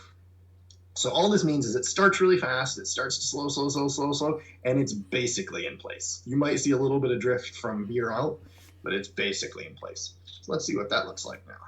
Oh, there we go. It's a little snappier. It's a little snappier. Oh, I dig that. I dig that. All right, let's do it here too, just because it looks so darn good when we did it the first time. This might be the best work I've ever done. I've never even opened this before. All right. So let's drag it down. Usually just a moderator for a spelling bee. Now we're starting to feel it. That's feeling good. And then the last piece, we got to bring this on. And, I think in this way, we want to have it up. I mean, it's the, It's the client logo. We know no matter what they do, they're going to want it bigger and they're going to want it up longer because that's how clients like logos. But let's go and change up the two things that they're going to want to change. Let's change the opacity. We're going to crank it down to here because it's going to fade up. And let's have it start at like 50%. And then we'll make keyframes for both of them. And let's have it fade up to here. And then let's, as far as the size goes, you know, anytime you can use less keyframes, the better. So we're going to crank it up to like 160. Anytime you go over 100%, you are losing data. You are losing pixels. But for the purposes of this, it's okay. If we would have brought in an Illustrator file, there's a way to get around it. But this isn't an Illustrator group, so we're not going to dive into that too hard. But know that anytime you go over 100% with anything other than Illustrator files, you are starting to lose data. But, I mean, you can see a little bit of jankiness. That's okay. So here, the client wants their logo bigger, so we're going to go in, just like we did last time. We're going to select our keyframes. Boom. Hit. F9. F9. F9. And we're just going to let it float into place. And nice. So DJ, we have about 5 minutes left for you. Yes. Well, there's two things I'm going to show. Okay. First of all, the quickest way, we've got three pieces that we feel pretty good about. We've got shot one, we've got hallway VPE, or we've got four shots, we feel pretty good about. The portrait of the doctor and the title card. So we get the portrait of the doctor, the title card, and the husband and wife, which is shot one. So we feel pretty good about those. So we're going to go up to File, Export, and send those off to Media Encoder. Media Encoder is a whole different program, but it's a nice little piece that lets you render and it lets you keep working in After Effects. Because if you render out of After Effects, it slows you, it's going to stop working. You're not able to keep animating. And you're now, because you heard this presentation, you're so good at After Effects that clients just keep calling you. So, I'm sorry to burden you with that problem. But yeah, so you've got three going. The problem is with the hallway, we took a few more chances. It's, they didn't give us as much direction in that, so we don't exactly know what we've done, if they're going to dig it. So let's go ahead and save. And we're going to save our first one as, not in my McDonald's, but we're going to save it as, Photoshop user group 1. Cool. But what I want to do is I want to be able to give this to Eric as a dynamically linked piece, meaning instead of rendering it out and taking the time, because this could take a little bit of time to render. I mean, there's a little bit going on. You've got blurs, you've got 3D space. There's a little bit going on, and depending on your computer, and also since we don't know they're going to like it, you might have to render this thing 5-6 times. That's a pain. So what we're going to do instead of doing that is we're going to give him the After Effects file that he can bring in. So we've got hallway 001 VP. So if I give him the After Effects file for everything, there's two problems with that. One, it's overly complicated. He doesn't want to have to sit here and sort through my, all the different, compositions to find the one that he needs. Two, he's going to be able to dissect my secret sauce and all of these other pieces. And we don't want that. Eric can do all of this, but we don't want that anyway. So the way that we kind of cleaned it up is we select the one that we want. We go to File, and then we go to Dependencies, Reduce Project. And that's going to get rid of 22 items. That gets rid of everything else in this project that we don't need, okay? And all that's left is the stuff for hallway VPE, that composition. And then we go up, we save it as, and in this case, we're just going to call it hallway for DL, for dynamic linking, and we're going to hit save. And then I'm just going to email that After Effects project to Eric. And he can pick up from there on what to do with it. But does have any questions? I particularly appreciate questions about spelling and linguistics. But any questions that anybody has, I am more than happy to. Any questions out there from everybody? Good time to plug it in now. Plug in your questions now. No questions? Was he that good? Okay. Oh, okay. Something's coming up now. All right. It says these are great. However, are there plugs? I'm not quite sure what that means. As far as plugins go, I mean, there are the stock plugins that come. Okay, are there plugins that automate this? So the short answer: the video world has so many things out there that you can always find something that's going to do similar things. But the problem is, for example, we take this shot. You still have to separate it, and at that point, there's not a whole lot of work left to it. I've seen like on Instagram these pieces that you can run through, and you just click a link, click a button here, and it's going to animate it along paths. They might work, they might not. I'm not sure. But the problem when you get into plugins that automate things is that works, but if everyone, then your work is no different or no better than the person that has that plugin, And then why is someone bringing you on to do it? If it's just for a personal project, sure. I can't name a plugin that would do this exact thing as, one button, two button press. The same goes for this. I mean, that's pretty much the quickest way I would know to do this. This way, again, I mean, I'm sure there are weird AI-based Instagram filters that you can use, but like, they're not gonna be customizable, and if it doesn't work, then you're stuck. You're stuck doing it this way. And B, anytime you use automated software, you're no better than the cheapest person that can find that software. So I try to avoid automation because it's if I tell a client I can do something and then I can't because that weird automation thing doesn't work. You need to know how to do it, but that's the way that goes. Okay. You could just build the hallway in Lightwave, but that's gonna take a bit of time. I mean, I'm pretty good in Cinema 4D, and also there's 3D. There's a 3D plugin for After Effects called Element, also through Video Copilot. I don't think you're gonna get a piece of this quality in the amount of time that it takes to just lay out a quick, vanishing point, throw it in there. And the other thing that goes with that is this might be your client's hallway. This might, if you're doing it for a hospital, let's say, I'm in Vista, California. Let's say that they want, my client is Palomar, Hospital in Escondido. This might be the hospital they want to use. This might be their lobby or whatever. And then you're going to rebuild their lobby in Cinema 4, so, a lot of times it's about working with very specific pieces. So. All right. Very cool. Very, very cool. All right. I think that was pretty damn good. It's pretty in depth, and a little bit different than what you normally see with After Effects presentations. Everybody's saying it's very awesome. Very cool stuff from Neon Effects.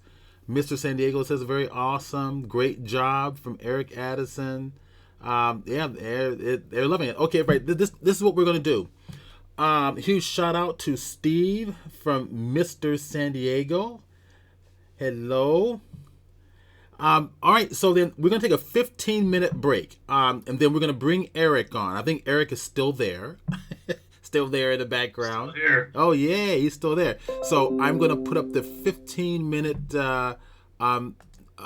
timer here, and I'm going to click it now, and then I'm also going to pause the...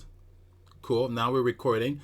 Okay, part 2, the San Diego Photoshop User Group meeting featuring Eric Addison and DJ Summit. Now, we had a nice presentation with... Actually, let me go ahead and turn my video on while I'm thinking about this.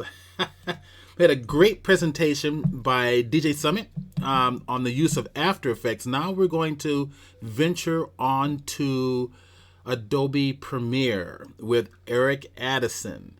Okay, so I'm gonna kind of let Eric take it away and share what he's going to be doing next, and to share his experience in the industry.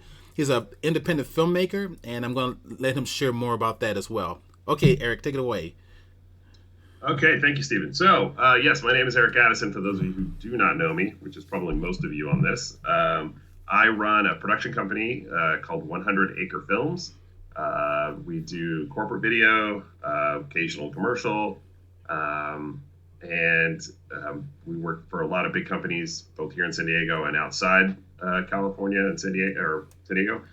And I also have been running the Premiere Pro user group for about just over 10 years now, and DJ's been co-managing it with me for about 5.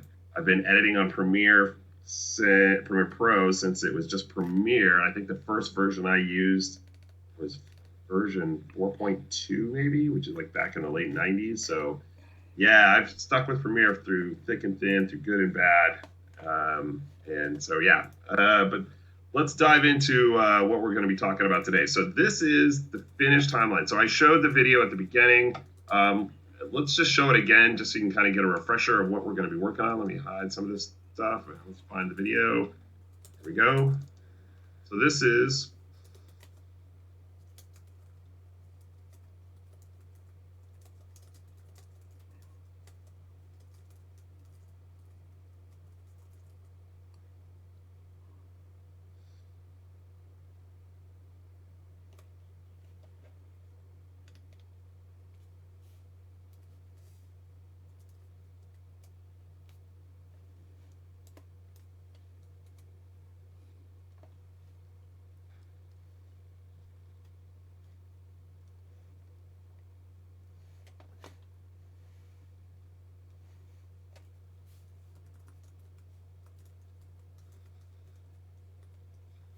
okay. So that is our video.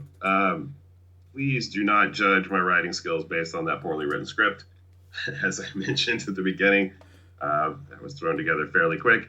And this isn't a lesson about writing. It's a lesson about editing in Premiere and using Photoshop and After Effects. So let's dive in. So let's just take kind of things at the beginning here. So this is our completed timeline, but let's rebuild this all from scratch.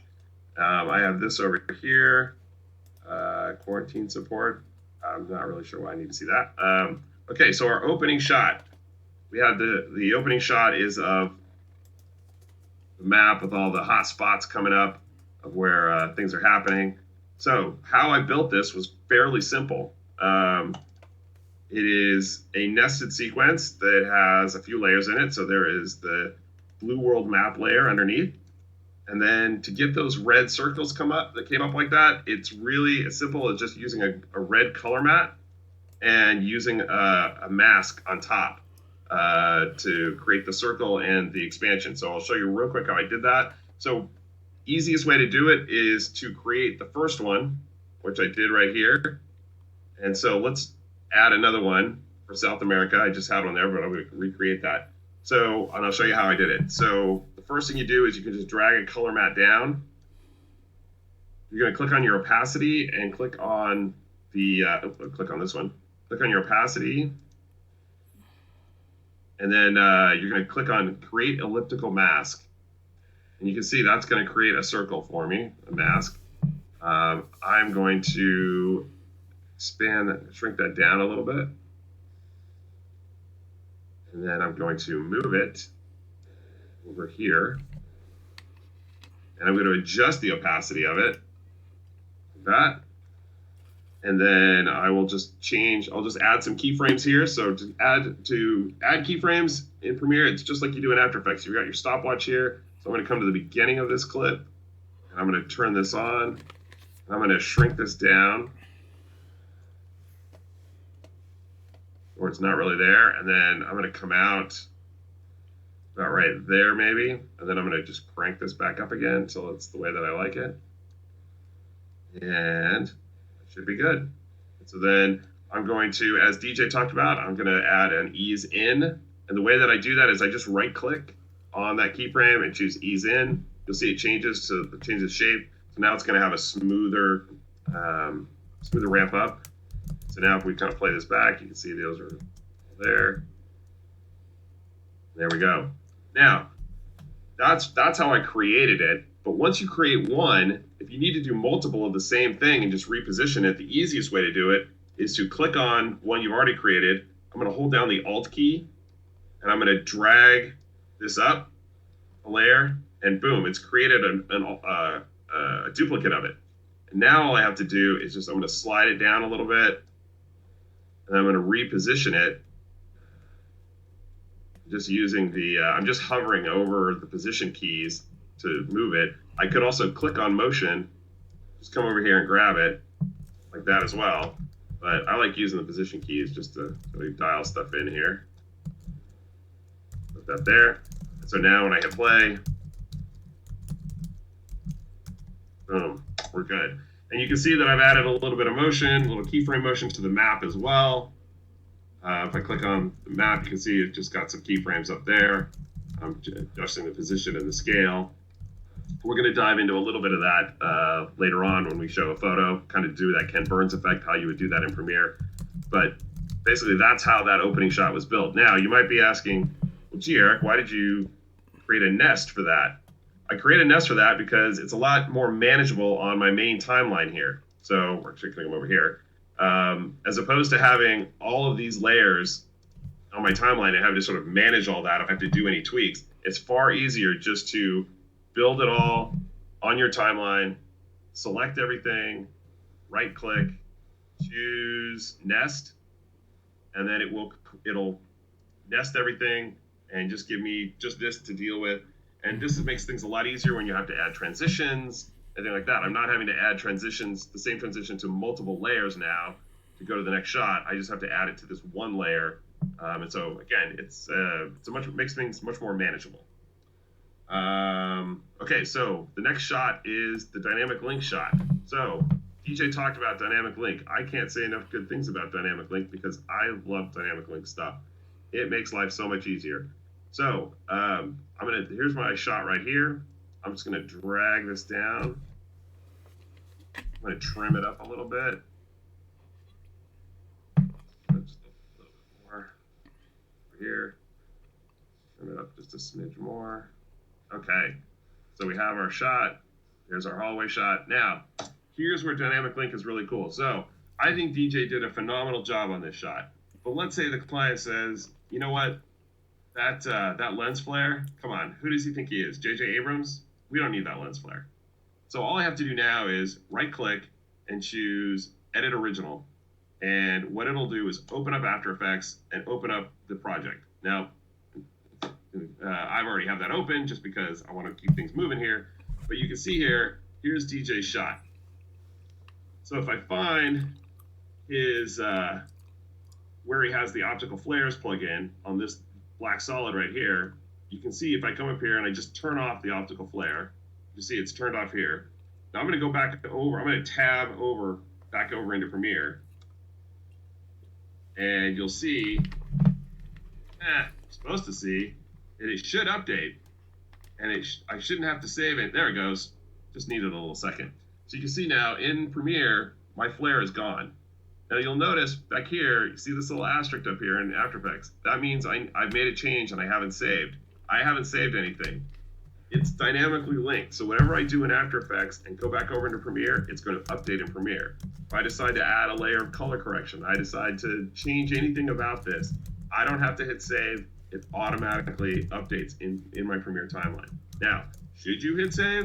You absolutely should hit save. They're apps. We all know they crash. So absolutely save whenever you can or whenever you make changes. But just know as you're working through projects and you're working through animations and things like that in After Effects, it's nice to be able to sort of just change something and not necessarily commit to it.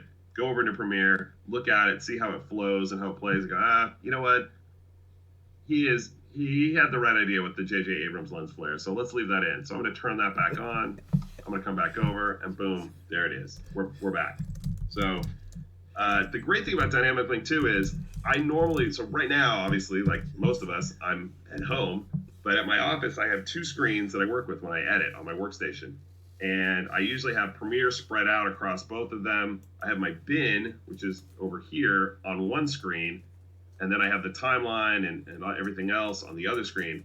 But if I'm working in After Effects, I'll usually put After Effects on that other screen so that I can easily just come over here into my project bin. So here's the comp in After Effects. And I can just click and hold and drag with my mouse. If I come over into Premiere, I can just drop this right into my bin, and it'll be there. So I usually just will kind of drag stuff from After Effects right into Premiere, just from one screen to the next into the bin. And it's really, really nice. Again, with Dynamic Link, it makes things really, really easy and handy. So that is Dynamic Link, and that is DJ's cool shot there. So let's move on. So then let's drop in. I think the next thing we have in there is we wanted to have some video clips. So let's add in some clips. I think the next shot was of this guy getting complaining about a sore throat, which, let's face it, you got coronavirus, you're probably complaining about a sore throat. So we're going to drag that down here. I think our next shot was the women in the wheelchair. So I've already got some ins and outs marked, so we won't. I won't bore you with editing. I'm assuming most of you kind of know the gist of editing, but if we have time at the end and you'd like me to describe some of the edit modes and ripple editing and rolling edits and things like that, we can talk about that. But let's just build out our timeline here. So what is the next shot? Let me go back and look. I've kind of forgotten what my next shot is here. Oh, it's a little girl. So then we'll have the little shot of the little girl. Put that there. So these are just some stock video clips that we have. So we'll, this is all looking pretty nice. Cute little girl. It's always good to have a kid in there. All right, so the next shot we had was of the hands. So let's look at this shot over here. And I'll kind of show you what we did. So let me find it in here. There it is.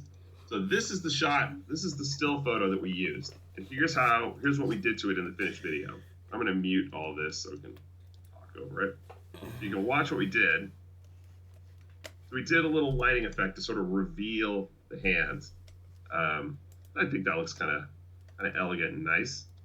So the way we did that, let's come back over here. Let's drag this down.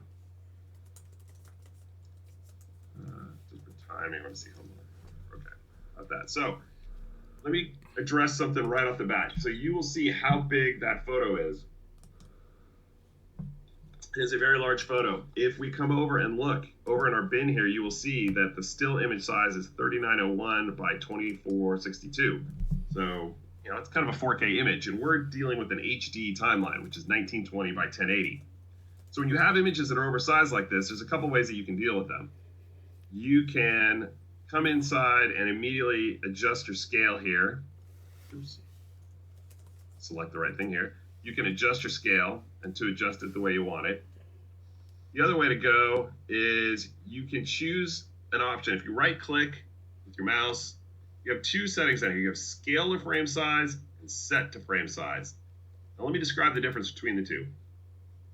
You'll notice that I have it set to 100% right now. So this is on the timeline at its full resolution. If I choose scale to frame size, you'll notice it shrinks it down. I've got the black bars on the right and the left, and you'll notice that the scale here is now reset to 100%. You basically re-raster this photo, and in Premiere, this is now 100%. So if you had an image that had a low DPI count, and you tried to push in on this photo now, this is a pretty high quality photo, but if you had one that was lesser, you would start to see the image break up because you basically told Premiere, shrink it down to fit, and that's the new 100% normal. I don't like to use that option for a number of reasons. I like to use the other option, which is set to frame size. If you choose set to frame size, it does the same thing by fitting it in there, but you'll notice in my scale, it's 43.9. So it has kept that resolution. It just automatically shrunk it down for you to work with and kept the resolution. So now, once I do that, I can kind of push in a little bit and get it to where I want it to be and say, okay, yeah, that looks pretty good. I want to go with that. I'm going to animate it right there. So we got that set up. So how did we add that cool little effect? Well, there's a cool little effect in Premiere that most people don't know about because it's an old effect that really doesn't get used all that much. It gets talked about, but it is called lighting. And you call it lighting effects. You can drag that down. And you'll see that much like in After Effects where you can add lights, you can add lights in Premiere. And so what I'm going to do is I'm just going to use one light, and I'm going to come in here to light number 1. And you can see you have a lot of the same options you do in After Effects. You can do a directional light, which is sort of lighting up the whole scene. You can do an omni light, just going to focus it right here on the center. And you can do spotlight, kind of creating that almost like for those of you who know anything about lighting and have used lights, kind of like a Fresnel light. It's going to give you a nice defined area of light. Um, nice area of light to work with. So we need to make some adjustments though. So first thing we want to adjust is, let's click on our lighting effect. You can see here is, and I'm going to make this a little bit bigger here so we can see everything. Oops. There we go. So now we can see the area of our light. So we want to start tweaking it. So the first thing I want to do is I want to adjust the minor radius. And so the minor radius is right here. You can see I'll adjust the minor and the, kind of see the minor radius, adjust that size of it there. Major radius is going to adjust that portion of it. Okay, I'm going to reset that. And I wrote down, just for the sake of time, I wrote down all my things here. So I think I'm going to leave the major radius there. I'm going to adjust the center though. I want to move the center over. So again, I'm clicking over the values here, and you can see it, if I hold down my mouse, I can drag over. I'm just going to go ahead and type in though. I have stuff written down, so just to make it easy. So I'm going to go 80.1. Then I'm going to change this one to 122.3.9. All right, so there we go. And the minor radius is what I want to animate. So if you watch, I'm going to have it kind of come up. So I'm going to start with the minor radius. I'm going to start at a value at the beginning of the clip at 18.9. Then I'm going to go out here a little bit, and then I'm going to change that value to 37.3. Now that looks crazy, but don't worry, we're gonna fix things here. All right, so let's come down a little bit further here. I'm gonna change my intensity. I'm gonna bring that down. So let's bring that down to, let's say 25.5. Looks pretty good. I'm gonna change my exposure and down a little bit further here. Here's my exposure. I'm gonna change my exposure to 24. Okay, like that. And the intensity, oh, we already got intensity, okay. And now I want to adjust my focus. So my focus is right now is set at 50. So I'm going to dial that back to 45. And the I'm going to animate the ambience too. So ambient intensity, I'm going to come, this is going to be the reveal. So I'm going to start it way down here, back here. I'm going to click on this, and then changed here. I feel like something's not looking right. So, but let's keep going here. So I'm going to come out. I'm going to change this to 19.6.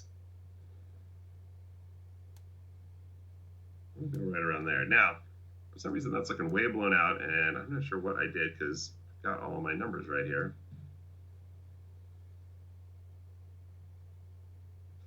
Weird. This should be,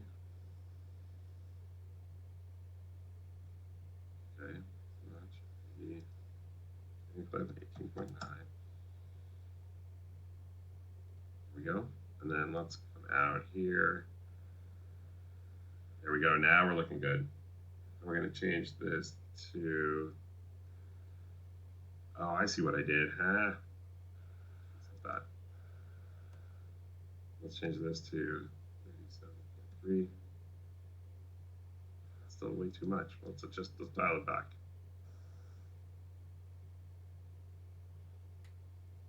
Go back right around there.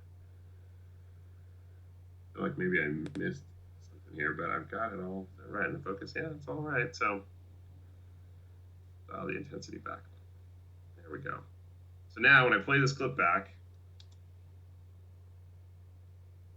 oh, it actually kind of needs to render because this is not a GPU accelerated effect. So let me hit fit. Let me render this out real quick. So for those of you who, when I mentioned GPU accelerated effect, some of the effects inside Premiere rely on your GPU to let you, it gives you playback without rendering.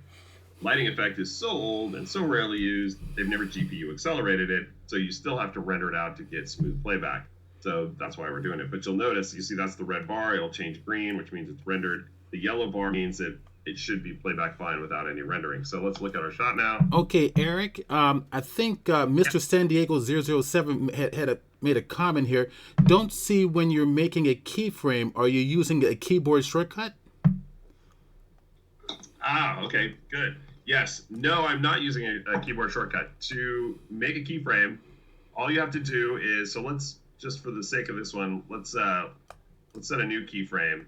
Let's get rid of this keyframe. Let me go back to it. I'm going to delete that keyframe. So all I need to do to set a new keyframe is I can push this little button right here, add or remove keyframe, or if I just adjust this is called your CTI, your control time indicator. If I adjust that out to a point, so I have a keyframe set here, 18.9. If I move this out, and then let's say I just make a change to that same property, you'll see it automatically added a keyframe. So you have multiple ways to do it. You can either you can slide this out, and if you don't have any keyframe set, put this to add a keyframe, or you can just make, set one keyframe, drag your CTI out, change a value, and it will automatically, you'll see, add another keyframe where I did that. So that's the way to add keyframes. Does that make sense? Let me undo so we can get that back to our rendered state. Okay, so that shot is looking pretty good. It's working for me. I would like it to be a little bit brighter though, so maybe we adjust our intensity just a bit. All right, so he says yes. Okay, good. Okay, so we've got that shot to where I like it. It looks pretty nice. So let me render it out one more time, and then we will move on to the next shot. So again, the lighting effect, you can use this for a number of different ways with still images inside Premiere. I don't use it too much with video clips because video clips usually have lighting built into them, and it tends to look kind of wonky. Which isn't to say that you couldn't do it. You could actually drop it on here if you wanted to highlight that little girl. You could adjust it to sort of create almost like a vignetting effect. I'm not going to spend a lot of time on this just because I don't want to get distracted from what we need to do. But you could create some interesting looks with it on video. But I use it mostly if I'm doing stills, just to create kind of interesting little reveals like that, or highlight stuff in stills. So it's a cool effect. And just so you know, the way that I quickly found that is if you come over to your effects tab, your effects panel, you've got a search bar, and just start typing it in, and then boom, it takes you right to where it is. So all I have to do is type in lighting, and boom, and it does that for any different effects or plugins that you have. So quick, handy way to find stuff. So we had that shot. So the next shot is going to be DJ's shot. I think that's the next one here. So let's come back over here to added elements. And I think it is the shot of the hand. I'm a big fan of on DJ. So I'm just going to shorten that up a little bit. I'm just trimming it using the trim tools. You can see it's just a real basic thing about trimming. So I've got an edit point right here. If I want to trim it, you can see I can just hover over this, and you can see the little red bar, and as I move back and forth to which way do I want to trim. So if I want to trim it this way, see now I've got this hole here. If I want to close that hole as I'm trimming, all I have to do is hold the control key. You'll see that changes yellow, or command if you're on a Mac. And now when I trim it, watch what happens. It pulls the clip up. So that's usually the way I like to edit, unless I'm going to drop something in and I want to create a hole. But usually I always use, always edit that way so that it fills that spot for me. Okay, so we've got our hand shot. Let's see, the next one. The next shot, we're going to do just a real basic Ken Burns. So we've kind of talked a little bit about that, but we'll kind of go into a couple little things on that. So let me find that shot. I believe it is this shot of the doctor and the patient. So again, it's oversized. This one, look at this one, 7316 by 4. That's a big photo.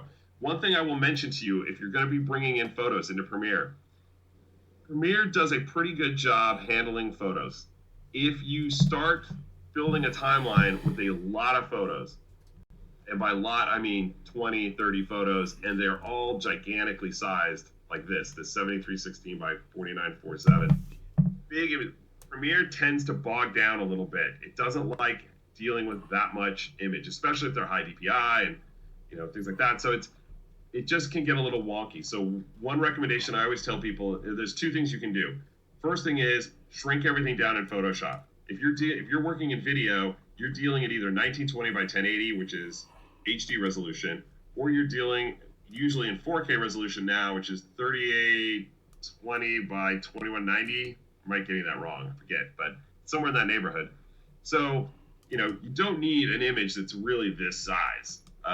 You can cut this in half and it's still workable. So one thing I'd say is put everything in Photoshop, shrink it down, resize it, and then bring it back into Premiere. Give yourself some, don't make it 1920 by 1080. Give yourself some room, make it maybe half that size. And that'll help if you're experiencing some problems. The other thing is, and I won't spend a lot of time on this, but if you go into your preferences, memory, you'll notice when this opens up, it's going to be, for me, should be set to performance. Yep, it is. But if you're going to be dealing with a lot of images, you might want to go to memory. And memory, I'm told, and I don't understand the whole back end side of things. I'm not a programmer. I'm an editor, video shooter. But I'm told that switching it to memory will, if you have a lot of memory on your machine, like in this machine, you can see I've got 64 gigs of RAM in here. That will help Premiere deal with those images because it's dealing with a lot of data, and it'll better allocate the RAM that you have to handle those large images. So just a little word there if you're going to be dealing with big images. But let's get back to just doing a real basic Ken Burns move on this. For those of you might know how to do all this kind of stuff, but for those that don't, so let's first thing we're going to do is resize this down. So let's get a good size that we like. We want to do like a zoom out with a move. So yeah, we're going to set some keyframes. So this will be our starting point. So I'm going to turn on the stopwatch. See, it says toggle animation. I'm going to turn on the stopwatch for scale. I can turn it on for position. And those both set keyframes. You can kind of see the keyframes right there, the edge of them. I'm going to come out a little bit. And now I'm going to click first thing I'm going to do is scale down a little bit. I don't want to see the edge of the frame.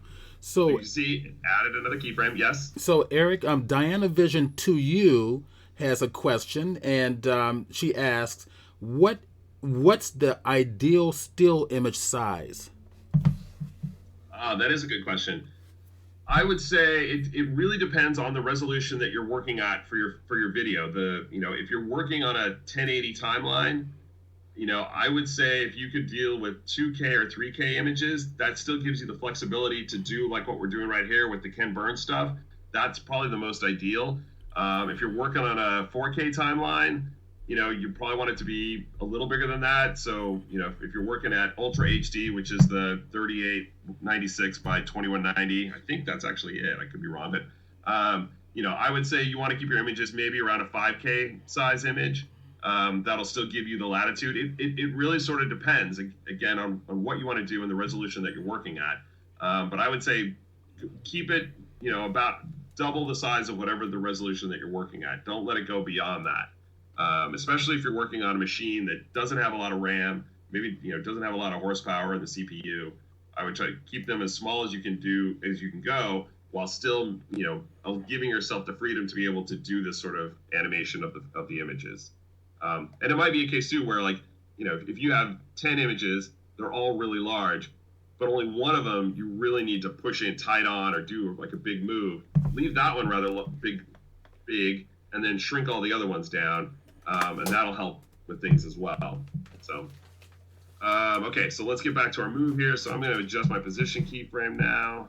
If you can see the top of my frame there with that blue line.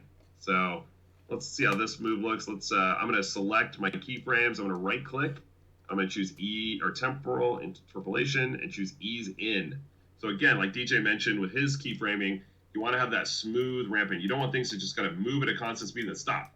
This will kind of ramp that speed and make it look nice and smooth. So I'm going to choose ease in. You can see I can, on the keyframes that start the motion, I can highlight them and choose ease out, and that will kind of do the same thing. It'll ramp that speed up, get it to a good speed, and then slow it back down. So let's try that for this one. So let's look at our shot now. So we come from that. That's nice and smooth. That's pretty good. Now, I'm going to show you one thing. So let's say we have these keyframes. Let's set those keyframes there. And let's say during the course of editing, I shorten this clip. So you see down here, I'm shortening the clip on my timeline. Now you'll notice those ending keyframes are gone. You can't access them. And if you wanted to make a tweak to them, how do you do that? Well, you either have to extend the clip back out and then drag the keyframes over, or you can come up where it says effects controls here, and where the little hamburger menu is right here. If I click on that, you can see where it says pin to clip. If I choose pin to clip, or I turn that off, I should say, now you'll see if I drag this little slider down here, I can move around. Let's make this, and I can now see all my keyframes. There are those keyframes way over there. I should be able to slide over there. I don't know why it's not letting me slide over there, but I should be able to see that. But you can see I come here. You can see I can now see those keyframes on the very edge of that frame. So I can drag these back over and grab them as I need to. I'm not sure why it's not letting me go further that way, but that's what it's doing. So yeah, so that's pin to clip. Now, if you'll notice, if I turn it back on, see, now I cannot go past the edge of the clip again. I'm kind of locked in. I can zoom in, but I can't zoom out to see anything wider. So pin to clip is a nice little, turning that off occasionally will help you find those keyframes that get changed while you're editing and you want to make a tweak. That's a handy little thing that I use to access those keyframes. All right, so that shot's looking pretty nice. And let's see, so our next shot is going to be DJ's shot. So let's find his shot number 3.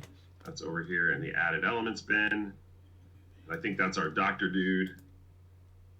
I'm gonna unlink it and get rid of the audio. I'm gonna trim, let's see, do I have trim points on that? I do not. So let's trim that up just a smidge. Oops. And let's trim that up a little bit. And then let's see, our next shot after that one is the family shot. I think that is in this bin. So we've got this nice family running through the forest. Oh, isn't everything wonderful? Don't we miss being out, taking walks, holding hands, being outside? Now we live like animals in cages because of this stupid virus. But one day things will be better. Don't worry. Okay, so we've got our family shot. Now, I will admit, I am presenting to the Photoshop user group. I am an editor. I can compose a shot. I can make pretty pictures like this. I can edit them together, put music behind it, and make it wonderful. But if you sit me down in front of Photoshop, I suck.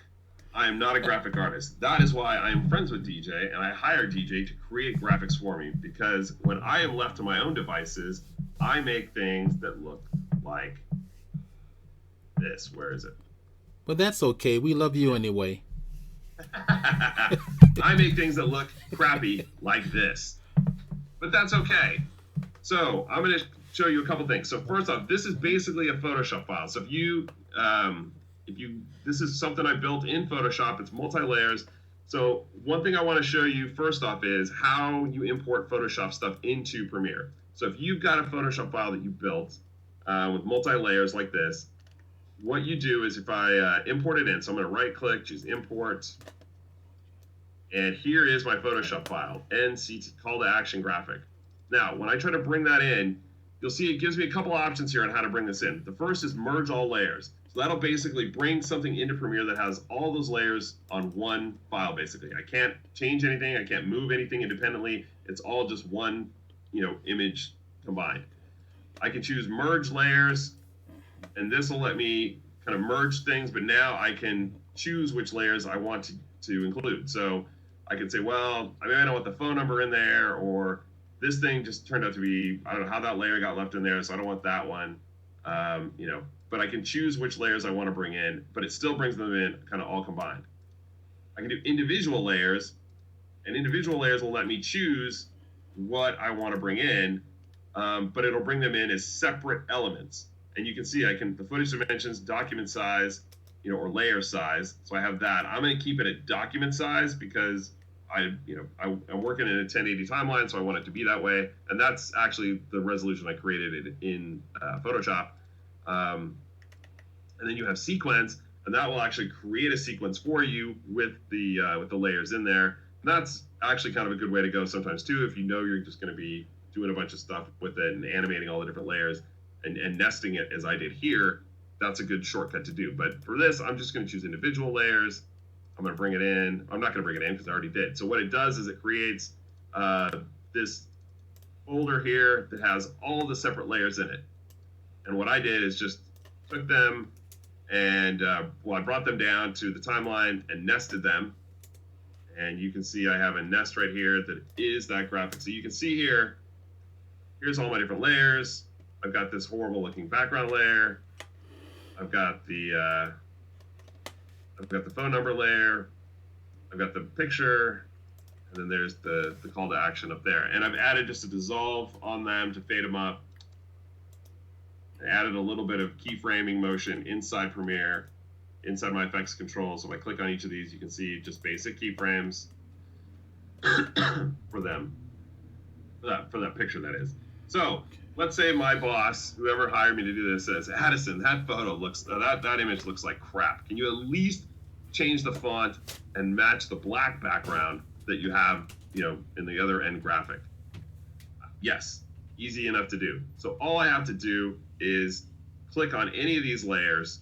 Let's say we're going to choose the background layer, and I can click on Edit in Photoshop, and it's going to open up Photoshop for me, and boom, there it is. So now, first thing we're going to change is that font, because, well, let's face it, that font sucks. So let's highlight it. I don't even have to highlight it, I think. Again, basic knowledge of Photoshop is pretty minimal, so I'm probably going to do things you'll be like, come on, man, that's not how we do it. Okay, that's how I do it, because I'm kind of a Luddite when it comes to Photoshop. So I'll trade you Premiere lessons for Photoshop lessons. How's that to anybody out there? So let's find out. Let's say for whatever reason, client loves that font. What is this called? Alien League. Okay, we're going with Alien League font. Okay, so I'm going to resize this back here. Let's change this one to Alien League font. Let's see, where was it? Alien League font. I'm sure I can do a search for it, but there it is, Alien League. Okay, next thing, background layer. That background layer, he's just not feeling it. He wants the black. So I'm going to turn this off. I'm going to do new layer. I'm just going to come over here and do this. Let's just do, where's my fill tool here? No, not gradient. Actually, I'm going to use the gradient tool because I like gradients. So I'm just going to drag this down. Nope, not what I want. So I do that. That's here, it's down. Like this. It's looking a little bit better. Or maybe we should just do black. Let's just find back. So let's find my paint bucket, which you're going to watch me painfully search for here. Everybody knows what, paint bucket. That's funny. Just do a new layer. All you Photoshop people are going, man, this guy sucks. That's right, I do. There we go. Okay, drag that down, boom. Okay, so client goes, yes. Why didn't you do that in the first place? Okay, so now if I go back into Premiere, you'll see it's still Eric's crappy graphics. But if I come over here and I hit save, let's go back. It's partly Eric's crappy graphics.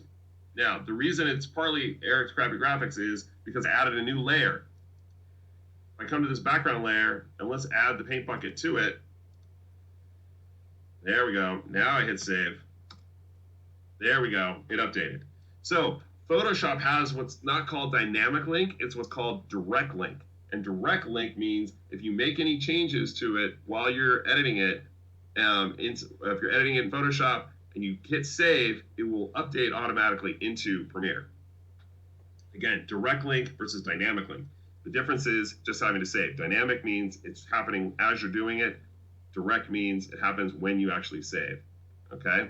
So let's go back into our main sequence here, and let's drag down our nested sequence, which right here. again, I'm going to unlink so I get rid of this audio file. All right, so now we've got our call to action here. And then let's take DJ's final title card graphic. And I have corrected the spelling. So it's not what it was. Although it still doesn't look right. No, it's still not right. But that's okay. Okay, so I'm going to... Separated. Yeah, separated. It still looks misspelled. That's okay. That's okay. So now, one thing I'm going to talk about here, if you are a graphics person and you make graphics for people, you'll see how this clip, when it starts right at the beginning. We video people love a thing called head and tails. I like to have 24 frames of black or just nothing at the head and at the end of just holding on something. You know, that helps me do any transitions that I need to do. So for instance, I want to transition from this shot to this shot. And so I have to trim a little bit off to sort of get a good looking transition there and have a little bit to transition over. And so, but we're going to kind of go into the animation that's already started. And then at the end, it kind of stops and then we go to black. The end is not as critical because what I can do is I can cut the final frame of that clip. I can right click and you can see I've got add frame hold. And so what that's going to do is it's basically going to take that final frame and it's going to make a still frame of that. And now I can drag this out for as long as I need it to be. So now when we play it back, you'll see it just freeze frames right there. And I can, like I said, I can make this as long or short as I need it to be. But it gives me that, little bit just to hold on it before I do my fade to black. So let's add our black video in there. I already have black video in the bin, but if you don't know how to make that or where to find that, you come down here to your new item icon in your project bin. And you can see here, this is where I make a new sequence. You can make a project shortcut. I can offline a file, make an adjustment layer, create bars and tone, but I want black video. And basically that is going to just create a slug of black video for me that I can then drag down here. And I'm going to hit Control D to create a cross dissolve between the two. That'll just give me a nice smooth fade out. Okay, so we have our video all laid out here. So next thing we need to do is add in some music. So I created a music track. Let's see, where is my music track? It is right here. So what I use to create the music track is a little program that's kind of handy. It's called Smart Sound. And I'm going to open up Smart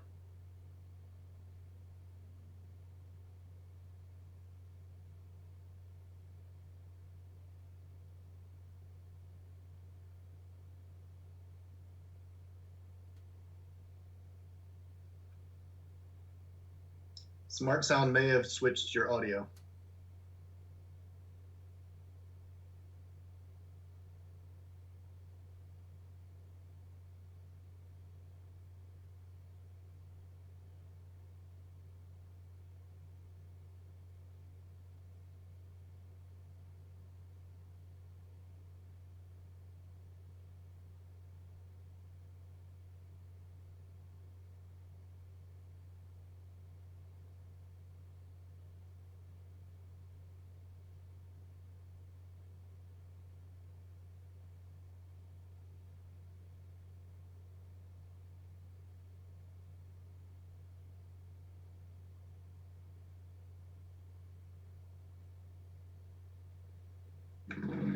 Hey, Eric, I think the Smart Sound might have taken your audio away.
Very nice.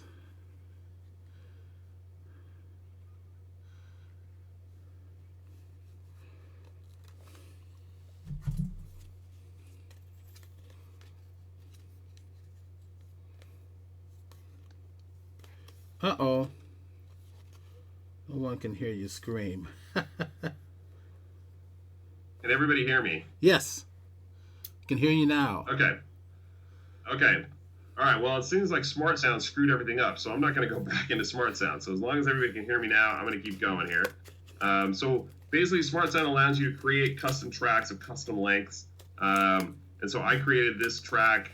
I'm going to drag it down. And looks like it times out to be just about right. Play this. Okay, so we've got our music in. So next thing we need to do is add in some sound effects. Or not sound effects, we need to do voiceover. So when you're editing, a lot of times, like for my projects, I always have a professional voiceover person record it, and then they send me the voiceover, and then I drop it in.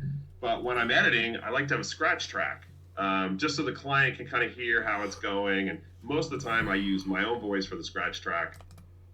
And there's a couple ways to do it. You can go into Adobe Audition and record it there, or you can just record it straight into Premiere. And I'll show you how you do that. So inside Premiere, you can see on the timeline, you've got this little voiceover record button. And let me find my terrible script, and I'll show you how that really works. All right, here we go. So I have the microphone set up to be the microphone that I'm using right now, my headset mic. You can choose, if I right click on the track, you can see you have voiceover record settings. And I can come in here, I can say what source, the input, audio. I can choose to have a countdown, sound cues, pre-roll of 3 seconds, post-roll of 2 seconds. You can see my microphone is working. Excuse me, my microphone is working. I'm getting a level there. So I'm pretty much all set. So all I have to do is hit this. 3, 2. Oh, let me start over. So I'm going to turn my music off because I don't want to be distracted by that. Go back. I'm just muting. I've got a mute and a solo button right here. Mute will just turn this track off. Solo will make it so that that's all that I hear. So I'm just going to mute it. Go back again. Voice to record button. My countdown. In a world full of turmoil, who are the heroes we call on? In times like these, the real heroes are our doctors and nurses, the ones who step up and risk their health and lives to save loved ones, to save you. For all they do for us, the work they do, let's take time to thank them for helping the ones we love. Give your support today and say thanks. Okay. Again, terrible script. Please do not judge me. Okay, but you can see right here, it recorded my voice. Doesn't every good thing start with "in a world"? We just don't hear that enough these days. But anyway. So boom, I've got my voiceover track in there now. I'm going to take this voiceover track out because it sucked, and I'm going to use the other one that I used because that was a better recording. So I'm going to drop that one in here. So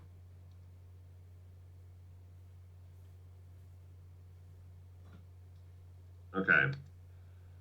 So boom. So we've got our track in there now, our voiceover track.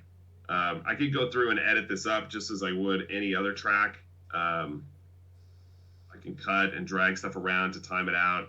Just for the sake of time, what I'm going to do is go through here, and I'm going to take, you can see in the one that I did how it was edited. So I'm just going to copy that. I'm going to paste it in. Go right there. I'm going to paste. So boom, there's all of my stuff. Might drag that down just a smidge. Go. Okay, so we've got our voiceover in, we've got our music in. Last things we need to do are transitions. So let's add some transitions. Now, if you'll remember from the previous video, from the finished one, I'm going to render these out real quick here. We had a couple cool transitions. So we had this transition where we went, we had this kind of like changing channels, fuzzy picture thing. So that is actually a transition from Red Giant as part of their universe. I'm going to come down here, transitions,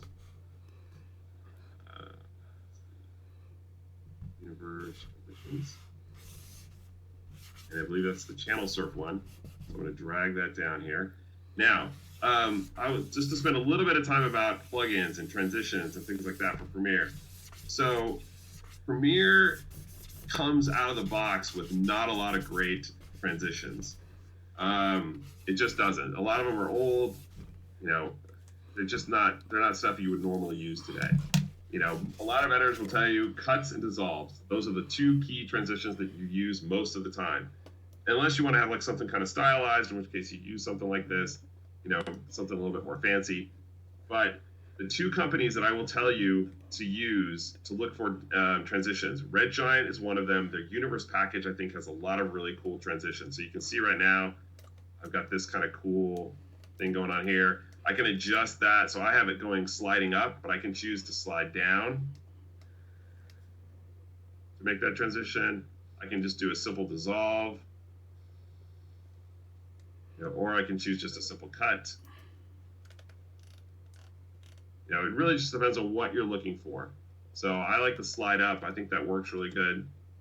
So boom. And I want that same transition to go to the next shot of the doctor. So I'm just going to select that transition. I'm going to go Control or Command on a Mac C. Come over here to this spot and hit Control V, Command V. And oops, got to make sure the track is selected. And then come on, do it. Back to doing it. Okay, well, for some reason it's not. Oh, I see why. Got the video track selected. There it is. Okay. So now I've cut and pasted that. So it looks pretty good, I think. But it would be cool if we had like a sound to kind of go with it. And so I found this kind of like changing channels, kind of staticky sound.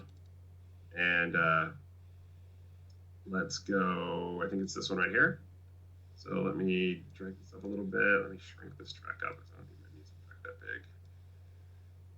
So let's drag this little backward swish thing on it here. Drag this up. So now if we play this, let's just let's mute or solo this one so we just hear that sound effect. Actually, let me render out those effects so that we can see them. And there's 1 and 2. All right, so let's hear how this sounds. It's kind of cool. We play it with the music. Okay, gives a little bit of drama to it. So I want to have that same sound effect on the next clip, the next transition as well. So I'm using the Alt key, using my mouse, and I'm holding down and dragging over, and you'll see it's duplicating that clip for me. And I can pull it up and just set it right there. And we'll see it now.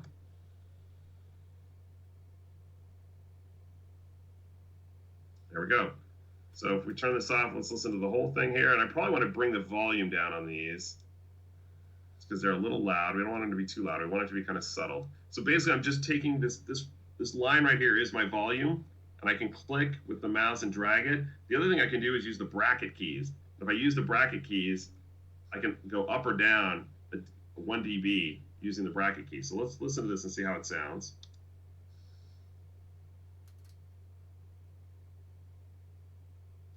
Yeah, sounds pretty good. Okay, so I want to add a few other transitions in here. So to go from here to here, I like that transition. I'm not going to touch that. I'm not going to touch that. But to go from here to here, I want to do a dissolve.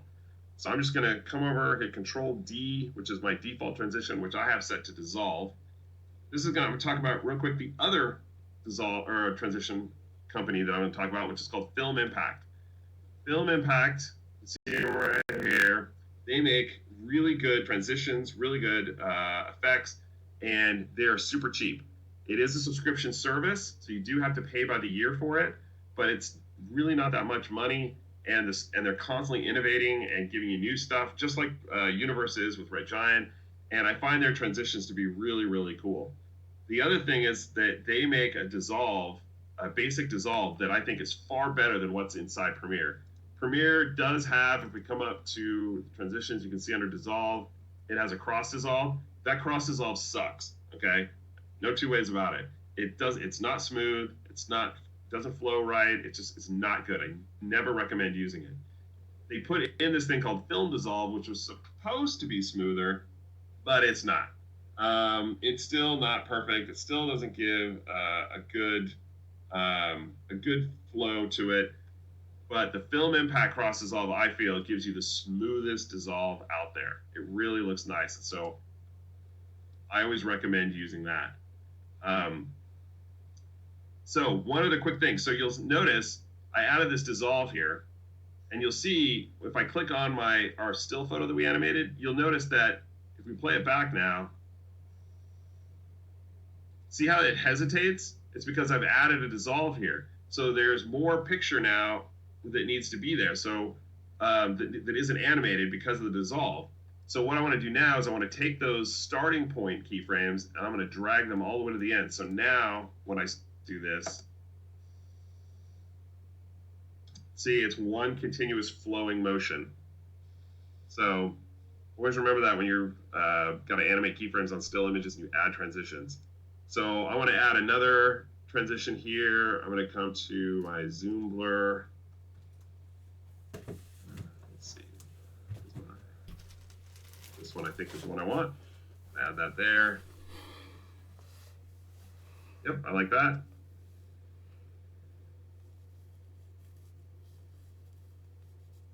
And then I want to do a transition. I'm going to do a fade to black on this one. So let me clear my thing here. Let's come to transitions, dissolve. We have a dip to black. So I'm just going to add that right here. What that'll do is make it look a little bit smoother. Okay, so I'm pretty happy with everything right now, but we haven't really mixed the audio. So if you notice, if we play it back, the music and the voiceover are still a little kind of out of balance. The music's a little too loud. So what I'm going to do is you have up along the top in Premiere, you have all these different modes to edit in. And if I click audio, it's gonna change my configuration, and it's going to open up the essential sound panel. Now, in addition to not being very good with Photoshop, I'm not that strong at audio either. You know, I know how to mic someone up. I know how to set levels. I know a lot of the basics of audio, but when it comes to, you know, adding things and compressors and limiters and EQs and things like that, that's not really my strong suit. But thankfully, the Essential Sound Panel makes life a lot easier. And one of the ways it makes things easier is what I can do is, you see over here, you have select clips with tag. You have dialogue, music, sound effects, and ambience. And for all the clips I just highlighted, those are all the voiceover clips. So I tag those as dialogue. And what I did is, once I did that, I came in and I chose enhanced speech. I chose male, since I'm a guy. But you have a lot of other things in here that you can do. So you can correct for loudness issues. That means if somebody's talking really loud, you can use that to sort of match everything. You have to be careful with that because it can kind of give you weird results depending upon your audio. But that helps you even out audio sometimes. If you have audio with a lot of background noise in it, you can choose repair. And you can click on these and start reducing, you know, noise, rumble, get rid of hum in there. If you have a lot of, you know, DS stuff, or if you have a lot of bad reverb, you can adjust all of these things to sort of correct things.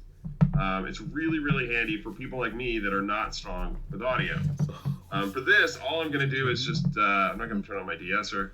All I'm going to do is just kind of stick with what I had in there for the clarity and enhance the speech. So if we play this back, I got to solo the right track here. So Mr. San Diego made a comment about, could you do that again, please, moving that bracket? Oh, yes, to adjust the volume? Yeah. Yes, so if I come down here, let's see, let me expand this track. So you can see this is my volume. This is the volume level right here. And if I use the bracket keys on my keyboard, you can see the volume level is 9.3 or 9.31 or minus 9.31. So as I use the right bracket key, it moves the volume up. And since I have all the clips selected, it's moving them all. If I just selected an individual clip, let me undo that.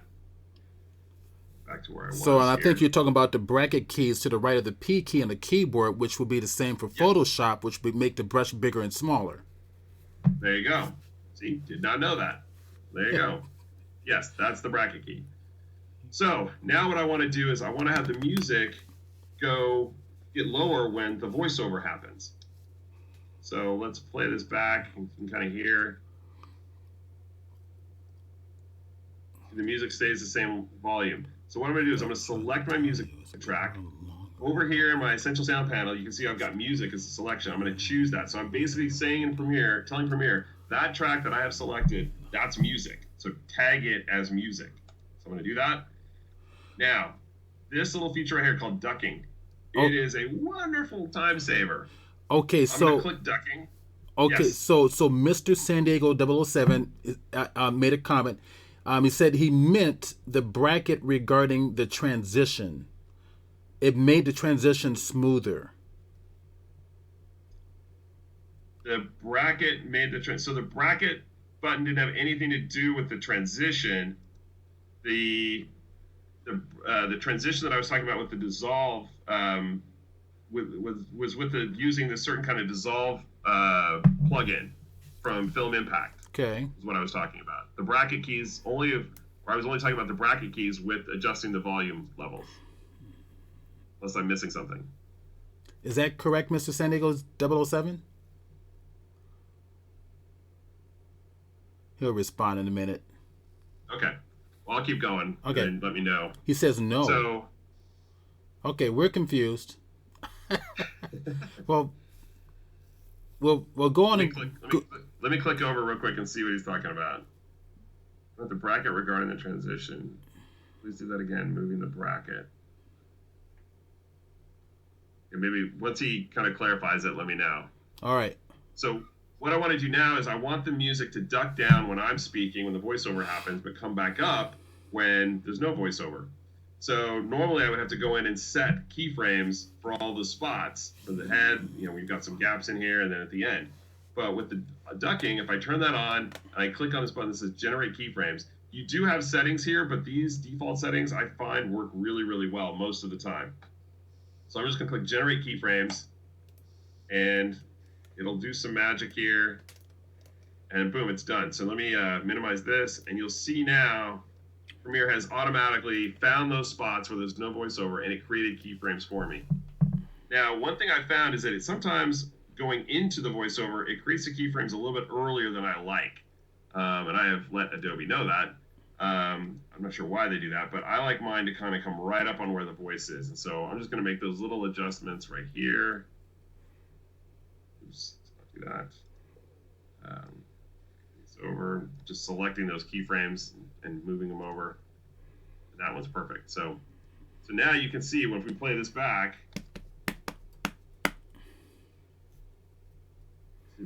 see, it's brought that down now, so that works perfect, and it'll come back up.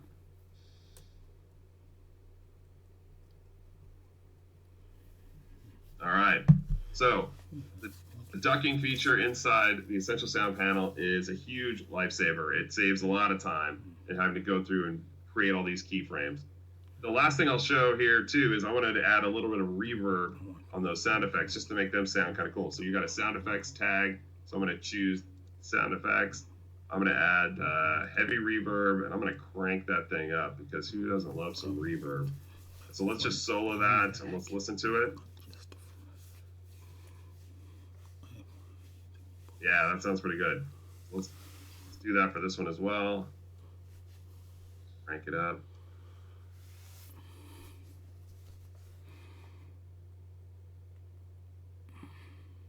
Sweet. Play it all back, how it's mixed.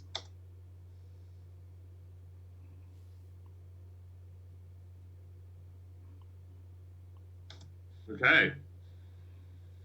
So we've got our transitions in, we've got all that stuff in, or the sound effects in. We've got our music mix, we got the voiceover in there. I think that's it. At this point, we're all done, and I would just go to my export settings and export this dude out. I usually send everything out as an H.264. I usually like to use the YouTube presets. because I find they give the best quality. And then export it out. And that's pretty much it. That's the whole video. I actually like this end a lot better than what we created in the one I showed you. I'm going to go back to my normal workspace here. But yeah, that's pretty much what I got. So if there's any other questions, happy to answer them for you. Did we get a clarification on the bracket? No. So let me click over and see. Unless he wants to make a comment now. But you know what? Let's see. Do you have a contact information for other people to get in contact with you? Yeah, so easiest way to get in contact with me, if you're on social media, you can contact me. Just type it in. On Twitter. Eric, type it in. Type it into the chat box. Oh okay. On Twitch, you mean? Well, on Twitch, that's right. Just type it right there in the chat box. I turned off all the safeguards for this, so. Oh, okay. All right, let me move this over here. All right, you got it. So I stopped sharing my screen? Well, no, you're okay. So you can keep sharing your screen. Okay. So everybody can see what you're doing. Eric Addison on Twitter. Back to Zolf. He moved a bracket to make the sound better and smoother. I saw it. I didn't. Are you talking about the bracket key? Because I moved the bracket keys to adjust the volume. Or are you talking about something else? I'm not clear on when you're saying bracket what you mean. Bracket on the left and right when changing the transition length, probably. He says no. We're confused. Just the transition. So if I go back into Premiere, you talking about how I was able to do this and like adjust the length of the transition?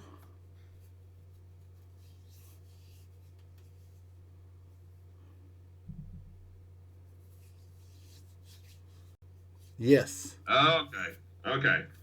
So yeah, so what I did was basically that didn't have anything to do with the sound. That was just if I want to. So this transition right now, it's a 11 frame transition. So if I come down here and if I select it, so it's highlighted, and then I can come to the end of it, I can make it longer. You can see I'm changing the duration now. It's 21 frames. You know, I can make it as long or short as I want it to be. And so that's just holding with my mouse key and adjusting that transition length. I can also slide it around. So if I want to have more of the previous shot as part of the transition or less of that shot, you know, I can adjust the center point of it as well. Does that make sense? Hopefully he says yes.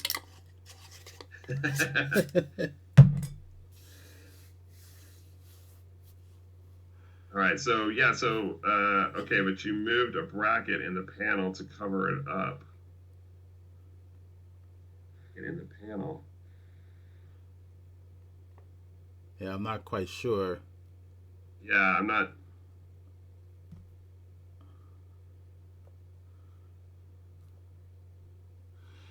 You know what? This is also being recorded, so you guys will get access to the recording.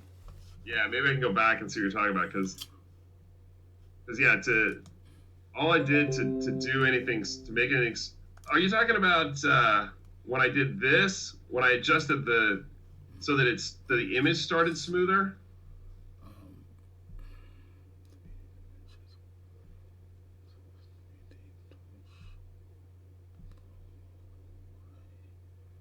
Yes. Okay.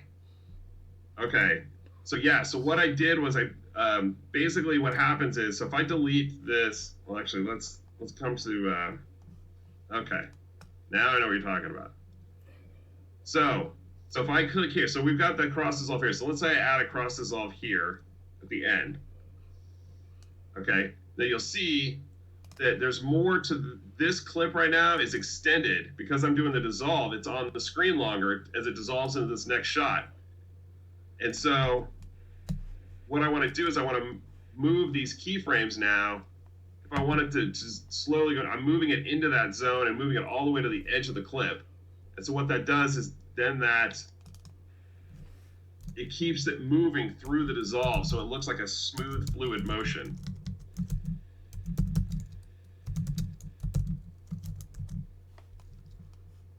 Does that answer your question?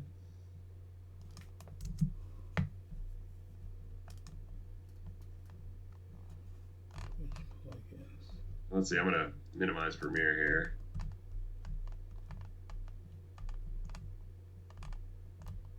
Okay, good. I'm glad we got that figured out. Awesome. And here, so to give, yeah, that's something to remember when you add those transitions, because whenever you add a transition, you have to remember that what you're basically doing is you're extending the length of the shot, either coming in or coming out, for that, for those extra frames. So for instance, because you're dissolving it, so like I can still see her there. And so, yeah, you've got to account for, if you're doing a moving image, either coming in or coming out, you want to have that motion be continuous.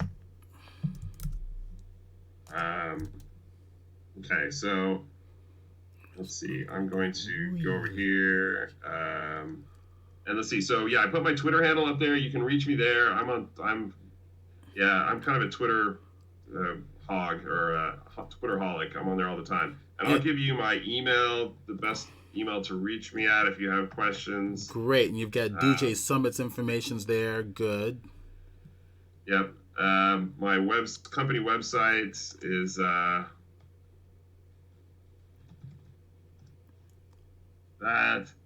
And then San Diego Facebook, or San Diego Premiere Pro user group on Facebook. Oh yeah, good. DJ got the Premiere Pro user group Twitter handle on there too. Okay. So yeah, if you have questions about Premiere, hit me up on social media on Twitter, or hit me up on send me an email, or in the Facebook Premiere Pro user group. Where do you find the Zoom dissolve? That is from Film Impact. Let me see if I can get their website real quick. Oh, I guess I gotta go right here.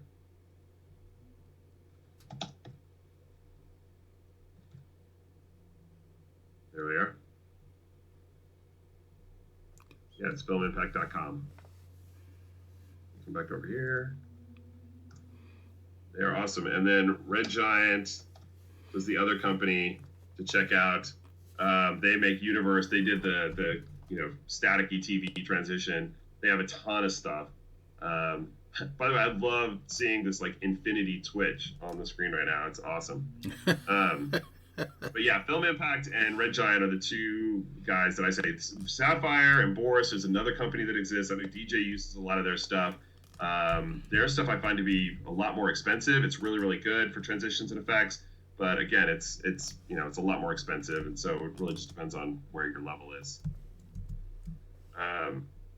I'm assuming that was you, Steven, that just opened Word, or somebody's taken over my computer. That was me. I was sorry about that. I wanted to copy down information so I can send it out to the members later on. So everybody, I'm gonna put a link in here in the chat box. It's to join the Photoshop users group. Oops, I've got to go back. That's not what I want to do. It's to join the Photoshop users group website, or to become a member. And so if you join on, I'm going to email all this information to everybody today after the meeting. So Photoshop User Group mailing list. If you're not already a member, if you receive this through the Photoshop Users Group, or the announcement about this through the Photoshop Users Group, then that means you're already a member. If not, go on and sign up right now. Just give me your name, your email address, and then you're a member. And it's all free, and you'll be notified of our regular meetings. Anything else, Eric, you want to share? Or?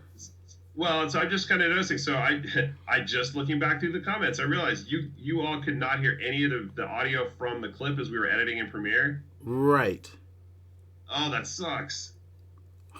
Now you tell us. I just noticed that. That's weird that doesn't come through. That's odd that it wouldn't come through like that. But I wonder if it's a thing with Twitch or... No, I think it's an Adobe Connect thing. Because you're coming through Adobe Connect.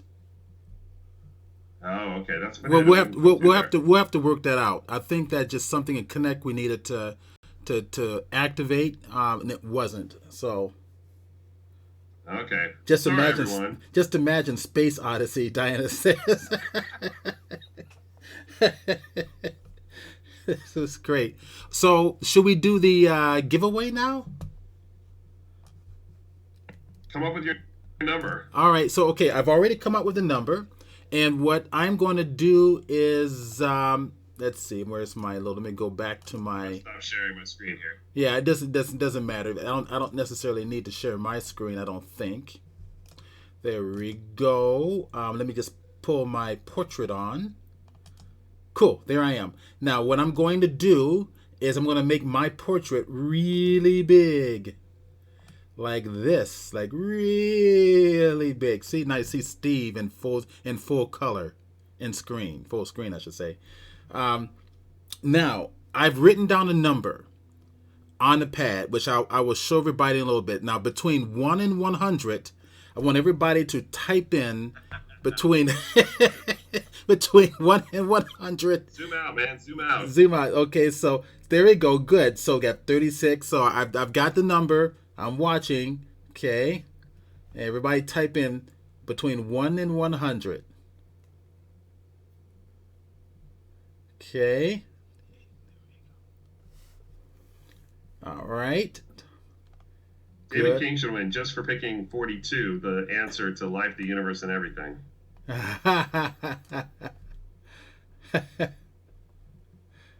So I'll give everybody one more minute to type in their number.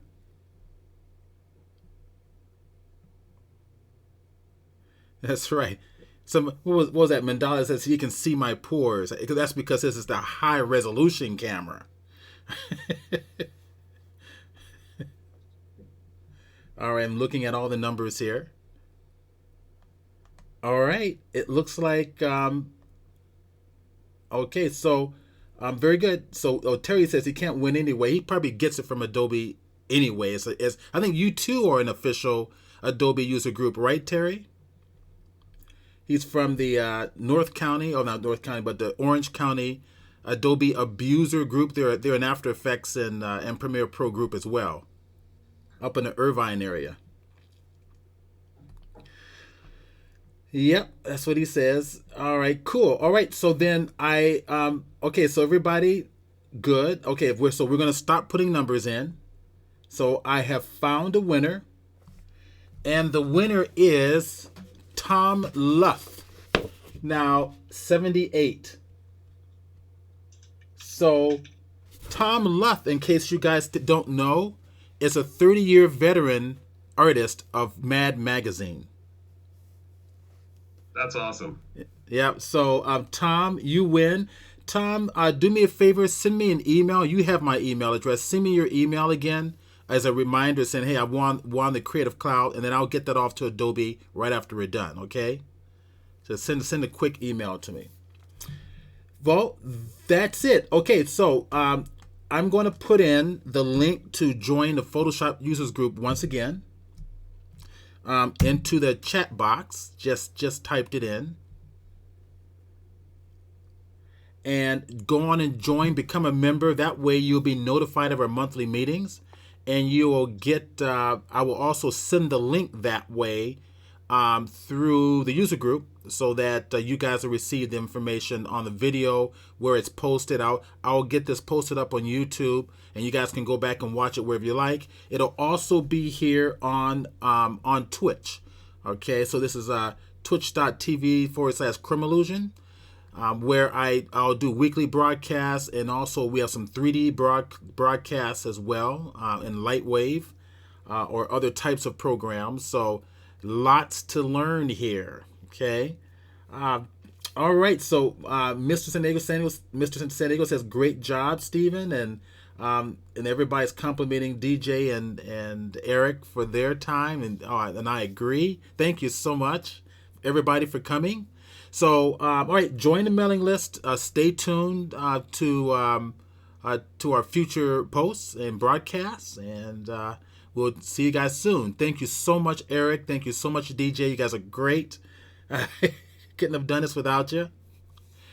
Okay, I'm going to go ahead and stop the Twitch meeting. Now,